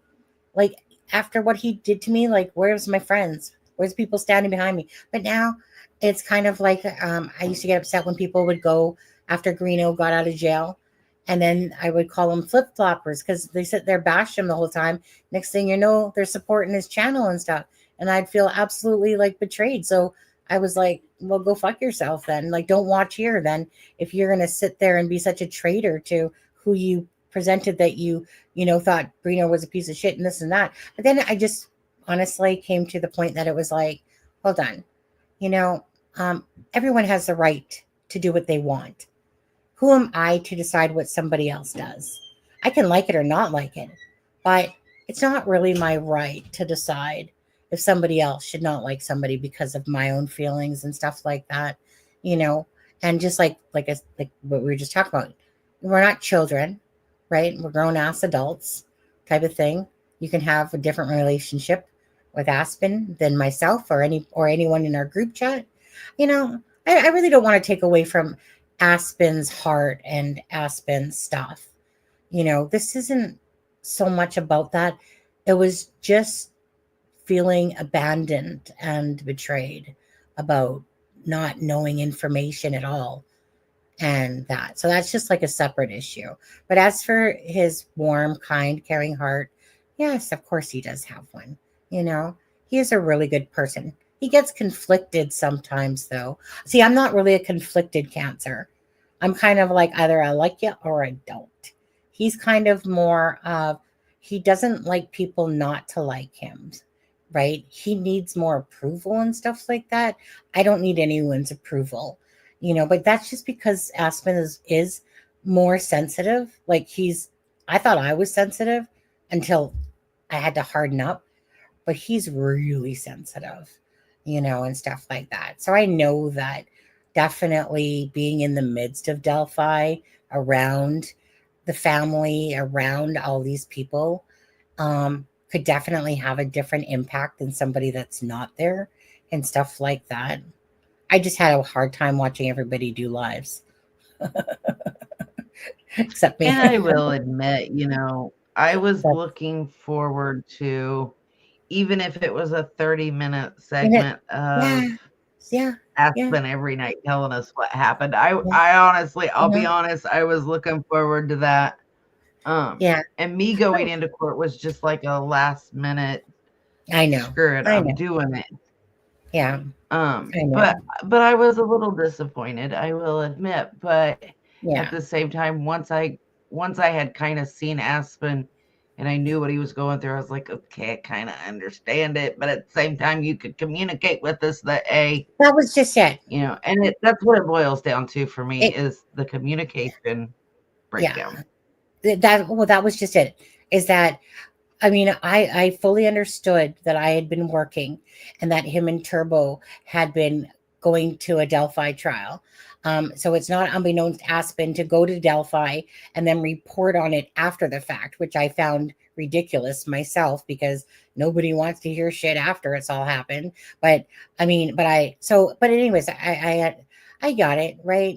He's not this, he really isn't this like he likes to be friends with people and he likes people to like him, but he's not this person that feels the need to do lives and stuff like that. So it probably at the end of the day is that he simply kind of shut down and was probably trying to deal with everything going on that was happening. And his way is to more shut down.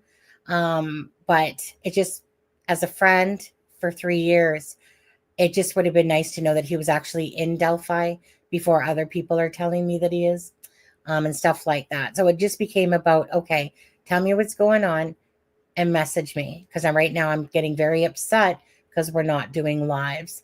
And I thought that was the whole point, that this was what we were waiting for. It wasn't about clicks and views. It was about covering a case that we followed. And I was expecting, of course, like anybody, like even Travis in the thing saying, like, where's Aspen? I was looking forward to his lives.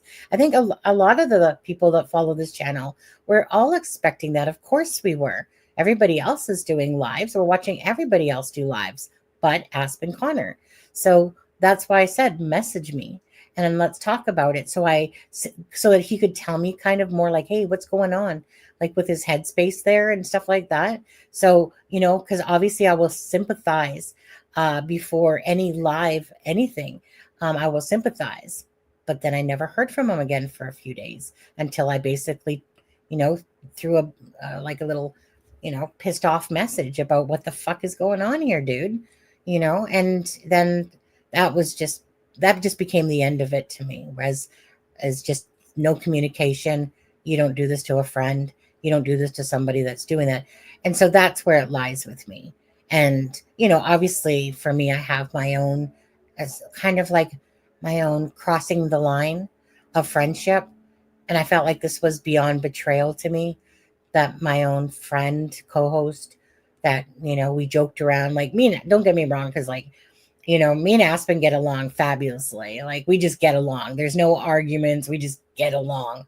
That's why. So from my side of it, that's why I'm so just beyond belief hurt that the most important time, and you're shutting me down for your feelings and other people and whatever else, and you're not telling me. So that's why I deemed it as him being selfish, more so. Not that he's a selfish person, but I just deemed it as him being selfish to his own needs instead of like giving two shits about mine. And that's what made me go, you know what? I'm done then. If that's the way, that's how much I meant, and you can't talk to me about it, then I'm just done, And I haven't heard from him. It's not like I've heard from him or nothing like that.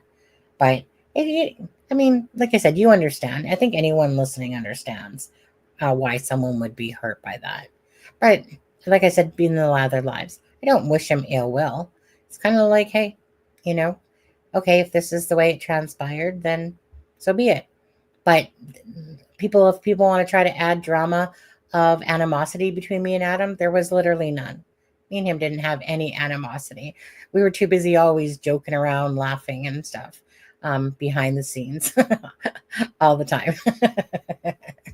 But anyways, that's just really the story of it. And I don't know, like that's how I see it through my eyes. But like I said, he would have had to have told me what was like going on. I mean, he did somewhat say in one of the messages when I basically said, like, you're being a shitty friend right now by not even like letting me know you're in Delphi and stuff. And then he's like, I'm sorry, I'm a shitty friend and I've been emotional. So, type of thing. And that's what prompted me to say, hey, message me tomorrow. So then you can tell me what's going on with you. And then again, didn't hear nothing. So, for another few days. And then by that time, I was just too pissed off and blocked and ended up sending a message. I don't want to say it was nasty. It wasn't nasty. It was just simply to the point and why I'm mad and at him. And then I just hit block and said, peace. Have a good one. Then if this is the way I feel. Mm-hmm. And I can understand, the way you feel with it because, this was something you guys had worked on and looked forward to. I don't want to say looked forward to, but looked ahead to, Yeah. And you don't have to say much to so that, I can get it. But again, that's, I support you both. Well, exactly. But there's exactly. It's two different things here, right? Obviously. That's just it. And that's just it. I'm not going to not talk to you because you communicate with Aspen still. That's, like I said, that would be childish of me. Whereas the old Sunny would have been really angry because I'm very much about loyalty. I'm extremely loyalty means the utmost to me about being loyal. Actually, you know what? It's just about being genuine and true. That's what means the most is when people are just genuine and true, And so if you're genuine and true, and loyalty is that when people are hurting your friend, you step in and you say, and you are there to back them up or whatever it is, that's how I work. In a sense, but not everyone does work that way. But I'm just very much about don't stab me in my back. Don't talk about me behind my back. Because if I find out, I'll kick you out of my life as fast as you came into it. And I won't have any regrets about it. I might be sad that it happened, like with Mustang. I might be sad that happened, because I just wasn't really expecting that. Not to say that she did something horrible. It was just the attitude. Like it came out of kind of left field, talking with somebody all the time, someone that's supporting you. And I know Mustang really whatever. But then she kind of put herself in the middle with Alexa, and whatever. But anyways, it was just, I didn't expect her to say that. I just didn't expect her to say that the channel was, going to shit because of Charmaine and Ivy being on it in a sense. I just honestly couldn't see where that was coming from. Nobody was complaining. It's not like viewers or subs were saying, hey, get Charmaine off the, thing or get Ivy off there. And it just became a matter of like a jealousy thing then to me about like, that was just ridiculous. And so then that kind of went south with the conversation after that. And then it was just, and then she came into the live that night because I had blocked her, she came in that night and she's like, are you going to make an apology video for Alexa? And the apology was about that. I said that, what's his name again? Huerman. I said that Huerman was left-handed instead of right-handed or something, whatever it was. I can't remember now. And then so she came in there to kind of like try to add salt to it and be kind of like immature and come into the live and try to kind of like say that in a snarky way. And I was just like, hey, if that's what you want to act like now, block, get out of my life, gone. And that's as fast as it was, But does it hurt? Yeah, it hurts. Of course, you talk to somebody for a long time, like she's the only person that would message me all the time and say, great live, good live. She was really the only person that was always a true constant messenger of, saying great live and, how are you doing and stuff like that. So it was just like, I felt really betrayed and hurt by saying that the channel was basically going to shits, because of two people that added to the channel to me. And I just don't like being told who to have on or how to do my channel at all. I just go by my friendships and my gut feelings of people and the trust I put into them, you know? And that's like you, right? Well, I Like you have don't to disagree with her. I like it when you have Charmaine and Ivy on. Now, I don't know how people feel when you have me on, but I like it when you well, have that's just Charmaine it. and Ivy on. Nobody says anything, right?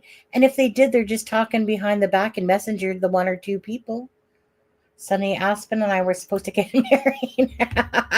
No, I'm sorry, but yeah, I'm just going to swing the other way when I need to, Lacey. You can marry me. We'll play Bruno Mars.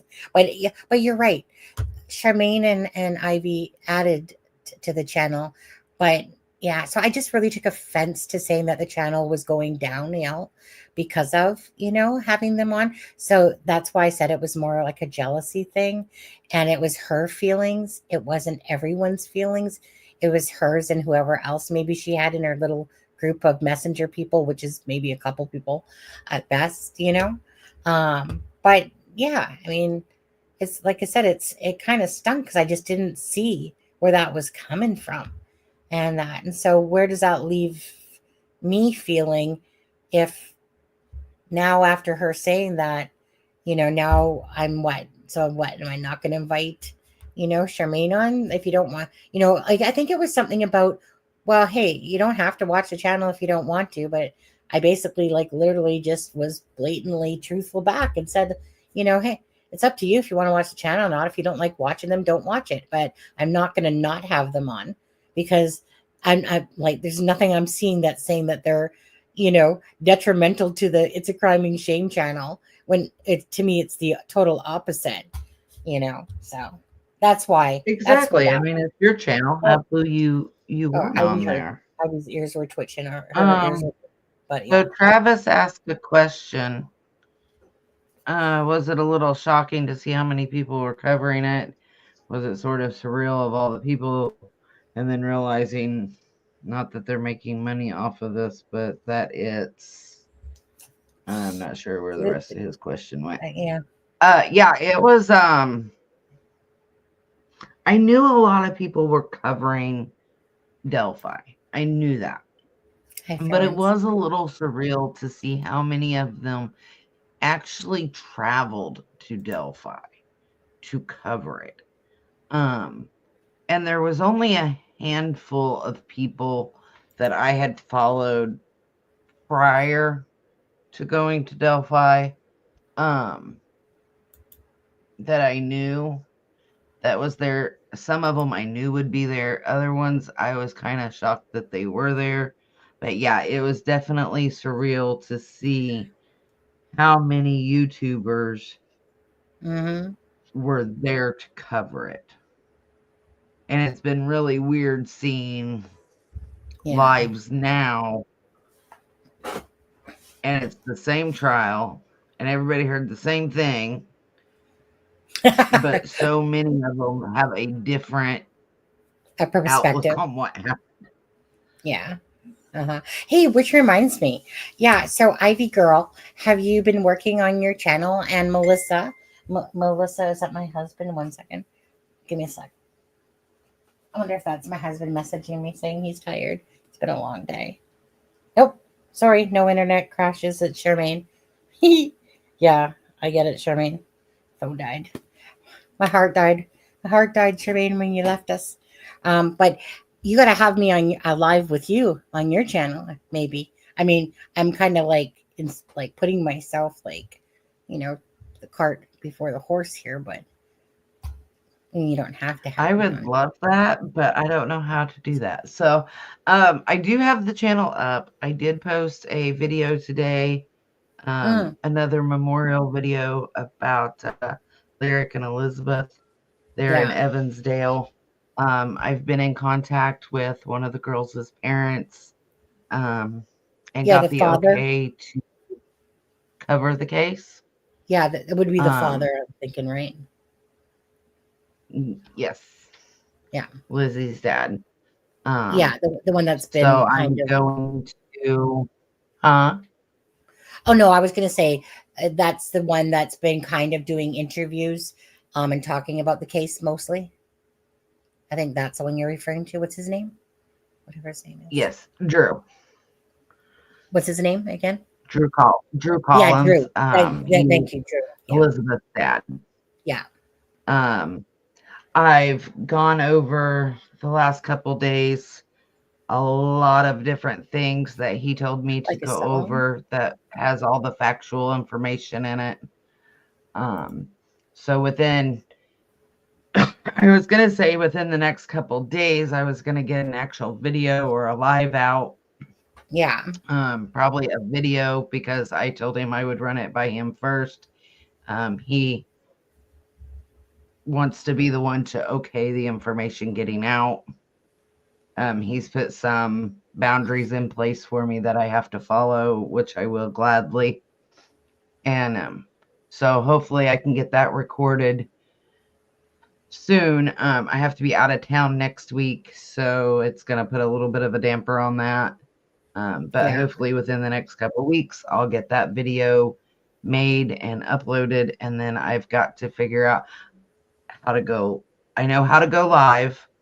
I know how to show video clips now. I don't know how to have people on, like, go live with me because I'm not going through StreamYard. So let me ask you, you're using StreamYards or Streamlabs? Right, you're using Streamlabs. So Streamlabs is basically, yeah, using Streamlabs. So Streamlabs, it has a thing where you share a link. So basically you just set it up for that when a guest comes on, that you have your thing ready, like for another person. But basically all you're doing is sending them the link, and then they come in, kind of like StreamYard, same idea. And then they just come in. You send them the link, and then they come in to the live, like what I do with you guys. Same idea. So I know Streamlabs is way more difficult.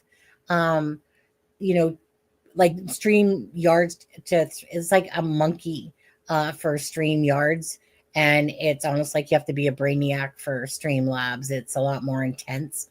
It's a lot more different. There's a lot more to it. It's more like you have to figure out your shit, in a sense, in a lot of ways.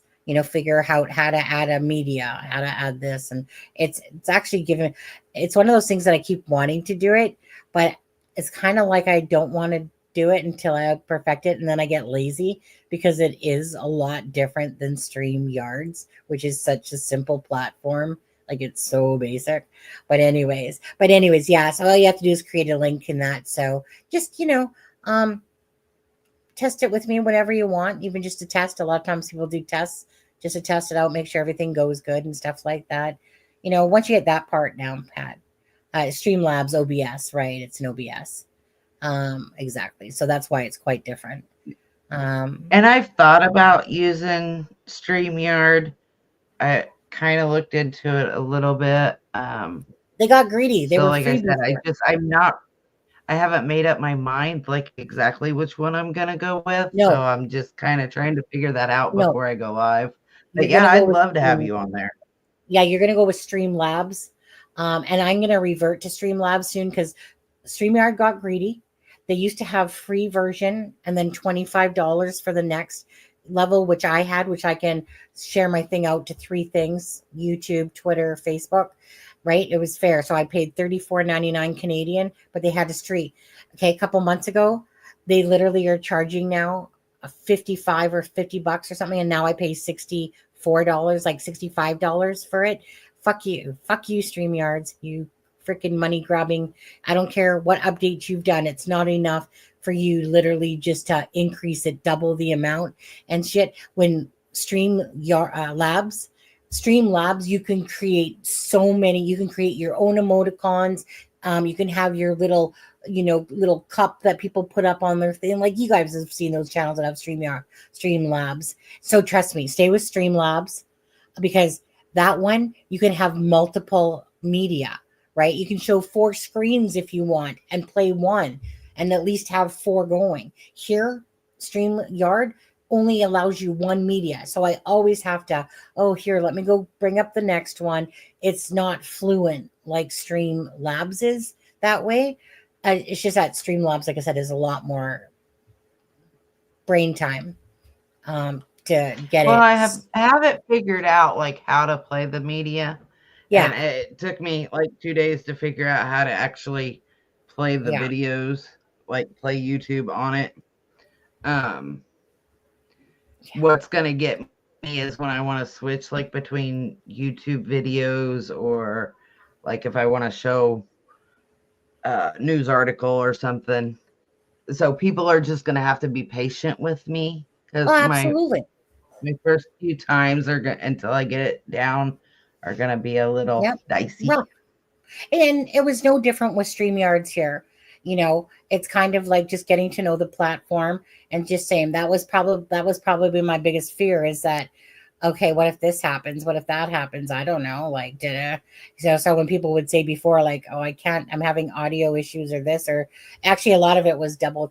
But then after a while, you're just like I said, so it's one of those things, regardless if it's Streamlabs or StreamYards, always the first maybe few lives are going to be a little bit rougher until you get a grasp on exactly what you have to do. And after that, you're golden. And as for Ivy, I want to say there's always monies behind it, but it was definitely set for Jake Paul to win. Oh my God, absolutely. Seriously, was that the fight? Was it Jake Paul and Mike Tyson? It's too old and he got, see, what did I tell you, Melissa? I said, what did Mike Tyson do? Come out of retirement for like 20 or 30 million? Shit. And you know damn well. Yeah, like honestly, this is a money grab right here. Absolutely. What a fucking really? Jake Paul. I Fucking, would be willing to get the absolute tar beat out of me for half that. absolutely. Give me one punch, Screw Mike that, a Tyson. quarter of it. I know. Yeah, it's just one of those promotion bullshit things, really. But anyway, um I was gonna say for Ivy. Ivy, I get that. This case has been Ivy too. She needs her downtime. But you know, when you're ready to get going, Ivy, just let me know. You know, support your channel as well. You know, get your subs up there and stuff like that. Um, so I've always promoted people starting their own channels because it's one of those things, like even like Deb doing her channel and stuff like that. Even Aspen never wanted to do his channel, but you know, like too much, like he just wanted to come on here. He didn't really care so much about his own channel, but and each to their own. But I love it when I see like Deb, you know, creating her own work. She has the say of what she want, the content. There's no struggle. It's, you know, your channel, and you're doing something. If you care about doing something, you know, depending on whatever that is, and you enjoy doing it, why not make a channel? And if to be a voice for so many of the different crimes, or to bring awareness maybe to the mental health side of things, of crime and stuff like that, you know, whatever your niche is, Ivy, whenever you're ready, just again, let me know so I can support you, just like I'll support Melissa from this side. And I'm sure she can get some support probably from, you know, Lawyer Lee and stuff like that. Because you I will obviously say, Sonny, I am stealing part of your lives. I'm just throwing that out there, so you're you know, what? because you're gonna see it on there. Where you do your description, and where it says, you know, the documentary and other channels we follow and all that. So Oh I yeah. stole that and Oh I made it my own. yeah, I absolutely. changed it around a little bit, but just so you know, I stole that from you. So Oh well, that's okay because I stole um the what do you want to call it? The warning stuff. Uh, I took that off of I think 10 to Life's thing. I was like, dang, I'll just take this and reword it to my own because it was a really good one. And because I think that's when I was always getting a lot of yellow videos. And I was like, well, what the hell are other people using for, you know, that are covering true crime? So yeah, steal away whatever you need. we'll just not steal, borrow, lend. No, I'm just kidding.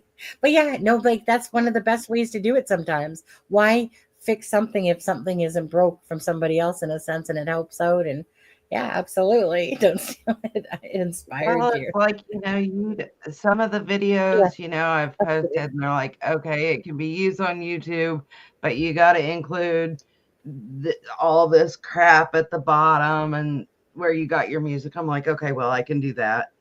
And Yeah. then I thought, well, I need to put something in my descriptions, and I'm like, what channel do I trust that doesn't get a lot of copyright strikes? Aha. Go to Sunny's page, steal what's in hers, change it around a little bit. Oh yeah, right. Well, thanks for fessing up. Guilty. How many years do you want?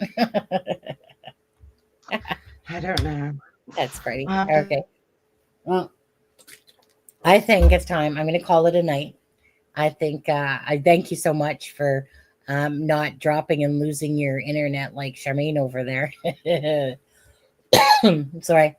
But is there anything else? Like, so definitely on Monday, give Carroll County a call if you can remember that. If not, I'll remind you if I remember. I'm gonna say I will put it in my calendar, but you might want to send me a text reminding me later. It's because us older people need sticky notes nowadays to remember shit on there. Um, but anyways, I want to say obviously it's a pleasure for everyone that's um, in the watching the lives or that's part of the members. I'm gonna do a members one, you guys. Um, I want to thank Freckle Joy for being a member for 17 months. I want to thank Mixed Dog Lover for her super chat sticker as well. This month is my kind of the begging month a little. I don't want to call it begging. I hate begging, but if anyone does want to, like I said, donate towards my husband's Christmas fund, I call it, so we can take some days off. That would be my Christmas wish this year. So, if you want to do, if you don't. Simple as that. World still goes on, does it not? But anyways, very grateful to everybody, to the guests, to the people on the panel for always making time and stuff like that. Appreciate friendships, absolutely. Appreciate the loyalty. Is there anything that you want to say before we head off about anything at all? It doesn't matter. Whatever, just Not YOLO. that I can think of. You don't want to say how great and awesome Sunny is? You don't want to say that, or no? Totally. I feel like you're That's tongue tied. awesome. Yeah. Hey, at least we represented tonight with the girls' colors. Absolutely. The most important thing here will always be representing. Oops, let me just take those off. Is representing Abby and Libby. For me, again, it was never like it wasn't about the families per se. It was always first and foremost Abby and Libby. Just the justice, the fight for Abby and Libby. Obviously, the family matters, of course, but that was my motivation was for Abby and Libby because of that video that Libby left. That these two girls deserve the justice that they deserve for having their lives taken from them. And I just believe firmly in, if you've done the crime, you do the time. And simple as that. And if you're guilty, of the crime, and I believe absolutely Richard Allen is 1,000,000,000,000% guilty of this crime against Abby and Libby, these two beautiful girls that deserve to live so much longer than they did. It's so sickening and saddening just to even imagine that a mother like Anna never got to see her daughter graduate, get married, finish school, stuff like that, seeing what their lives would have turned out to be like, because it all got taken away on February 13th, sadly enough. But anyways, I'm going to play out this video that I had done earlier. It's simply a video about saying justice for the girls on there. And I'll play that out as the outro because it's the same song. It's a song that I had when I made an intro for the Docket channel. I came across this song and I always loved it. I guess that's why I found it. But anyways, and it's a no copyright song, Melissa. No copyright song. I'm sorry. I'm sorry. I'm sorry. Hey, Travis, because remember Travis said something about like, well, what's the thing? Travis, I ended up getting a copyright from Melissa's video for Abby and Libby on the song, on that melody that she chose for it. It ended up giving me a copyright, so I had to take I it out. even went back and looked at mine after you told me that. Yeah. And it literally says, and I got a screenshot of it, that yes, it's copywritten, but you can use it on YouTube. Mm-hmm. Well, the thing is that it does not affect your YouTube, and it's not Yeah. a copyright strike. Yeah, I know it. Honestly, it didn't sound like anything that was worth a copyright strike, to be honest with you. You know, like I don't know, like so. It really depends, because some like I use ones like, like some people will make you like or want you to put their, like that link to show that it's from their channel, even if it's a non-copyright song. I don't know what caused it at the end of the day. Did you upload that video to YouTube yourself? Yes. Okay. So And it did not say anything about a copyright, where it does the check. It said there were no copyright, anything on it. Let me upload it. And then after you said something about it, I went back and looked, and all of a sudden it said copyright +1. Yeah. But then when you click to open that up, it said that the video was allowed to be used on YouTube. Right. And that it's not an actual copyright strike. I'm It's like, not a strike. well, which is it? Because you're saying two different things. Yeah, so how that works is this, is that initially it might not find a copyright strike until hours later or even a day later sometimes, or it's been longer. So initially something might come up because their little crawlers in the web didn't catch it as a copyright strike, and then once it did, then all of a sudden it came back. And so basically it's telling you that you can use this song. You're not going to get any monetization for it. It's not a copyright strike, it's a copyright claim. So you can use the song, but you just can't. So meaning when that happens, it simply means you literally get zero zilch dollars whenever your thing is monetized for anything that has a copyright claim. So it's one of those things is that initially it showed you that it was fine. And then, right, just like mine, it showed, and then I go back, and then all of a sudden I see a copyright claim, and I'm like, okay, now I got to go replace the music, because obviously I, don't want to have copyright claim stuff on my channel and stuff. Not, it's one of those things like YouTube. YouTube will always tell you typically at some point when you have a copyright stuff. And so that song, for instance, might have said like it's good for YouTube, but perhaps that song no longer is eligible for being a copyright, like meaning sometimes you can have a song that originally is copyright free and then it turns into a copyright because they've copyrighted the song or something like that instead. So that can happen as well. But it's just one of those things. I don't deal with that stuff. I just literally get rid of it. Anything that gives me some sort of yellow or whatever, or copyright claims, whether it's from a news station or whatever, I just take it out. Don't bother to deal with it, or else I'll replace the song like I did within your case, because I didn't want to remove the video. I just wanted to replace the song because I still wanted the video to be there that you made, on there. So yeah. So yeah, you'll have to teach me how to go get copyright free music, because the one I uploaded today about the Evansdale girls, it's the same as Abby and Libby. It's telling me it's copyright, but I can use it. And it's like, okay, whatever. Because to me, on those right now, I don't care because I'm clearly not monetized.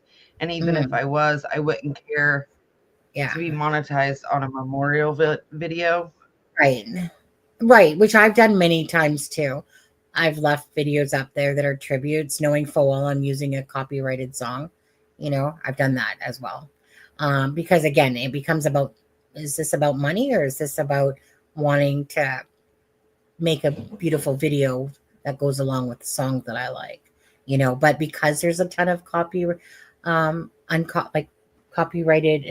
or what do you want to call it, non-copyrighted songs out there, and YouTube has their own, I'd rather just always play it safe than not, and just use. So yeah, when I go back to my links like tomorrow or something or whatever, just remind me, and I'll send you the ones that I kind of go to for copyrighted. So when I came across like the intro song, right? Obviously that's not a copyrighted song, and it was from one of the channels, and I was like that was like coming across a needle in a haystack, because I've listened to multiple songs and a lot of them just aren't fitting, towards certain things, but some of them are. But it's kind of like that little bit of a needle in a haystack, because a lot of uncopyrighted songs, in a sense, suck. Like YouTube has an abundance of songs, but I'd say 90% of them suck. But they have some good, like dramatic or melodies and stuff like that as well. And that's what sucked too, Melissa, with dealing with Wondershare and stuff, is that Wondershare, I would apply their music, and next thing I know, I would get a copyright claim. And I'm like, what the fuck? I paid for this. Like, why am I getting a copyright claim? I would think that Wondershare would use music that, isn't copyrighted, but I kept getting, so I just got tired of it all and just was like, okay, used YouTube stuff. Then I got tired of YouTube crap. And then I just kind of started searching for non-copyrighted songs, and the stuff that I use, like a lot of it is from that same channel. Like they got a lot. So the one place that I go to is no copyright songs, but it's like a bunch of people that collaborate, that they're always posting, whether it's from this band or this band or this band. It's all these songs that are non-copyrighted, Anyways, that's just the technicalities. Yeah, you'll have to send me the link later. Yeah. Okay, so I'm going to play out this extra. You, my friend, have a wonderful night.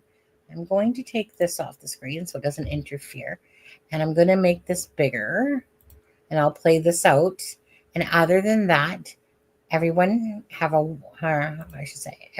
wonderful evening and rest of your night, or good morning, wherever you're from.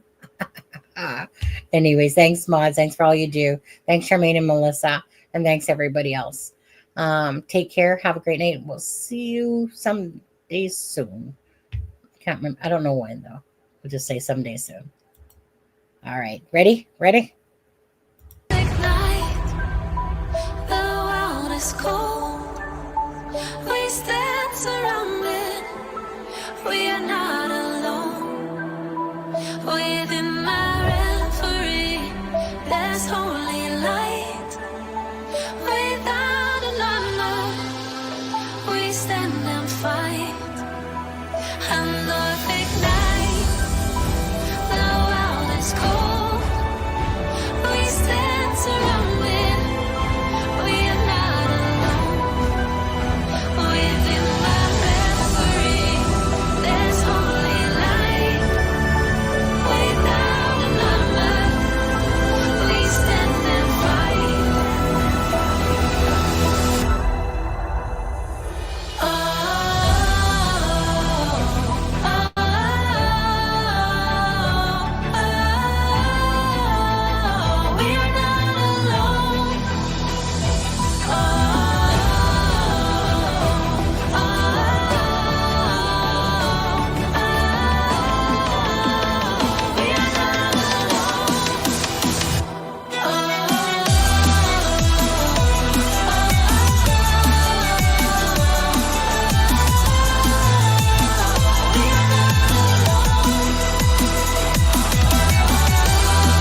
Yeah. Yeah. Guilty. Guilty.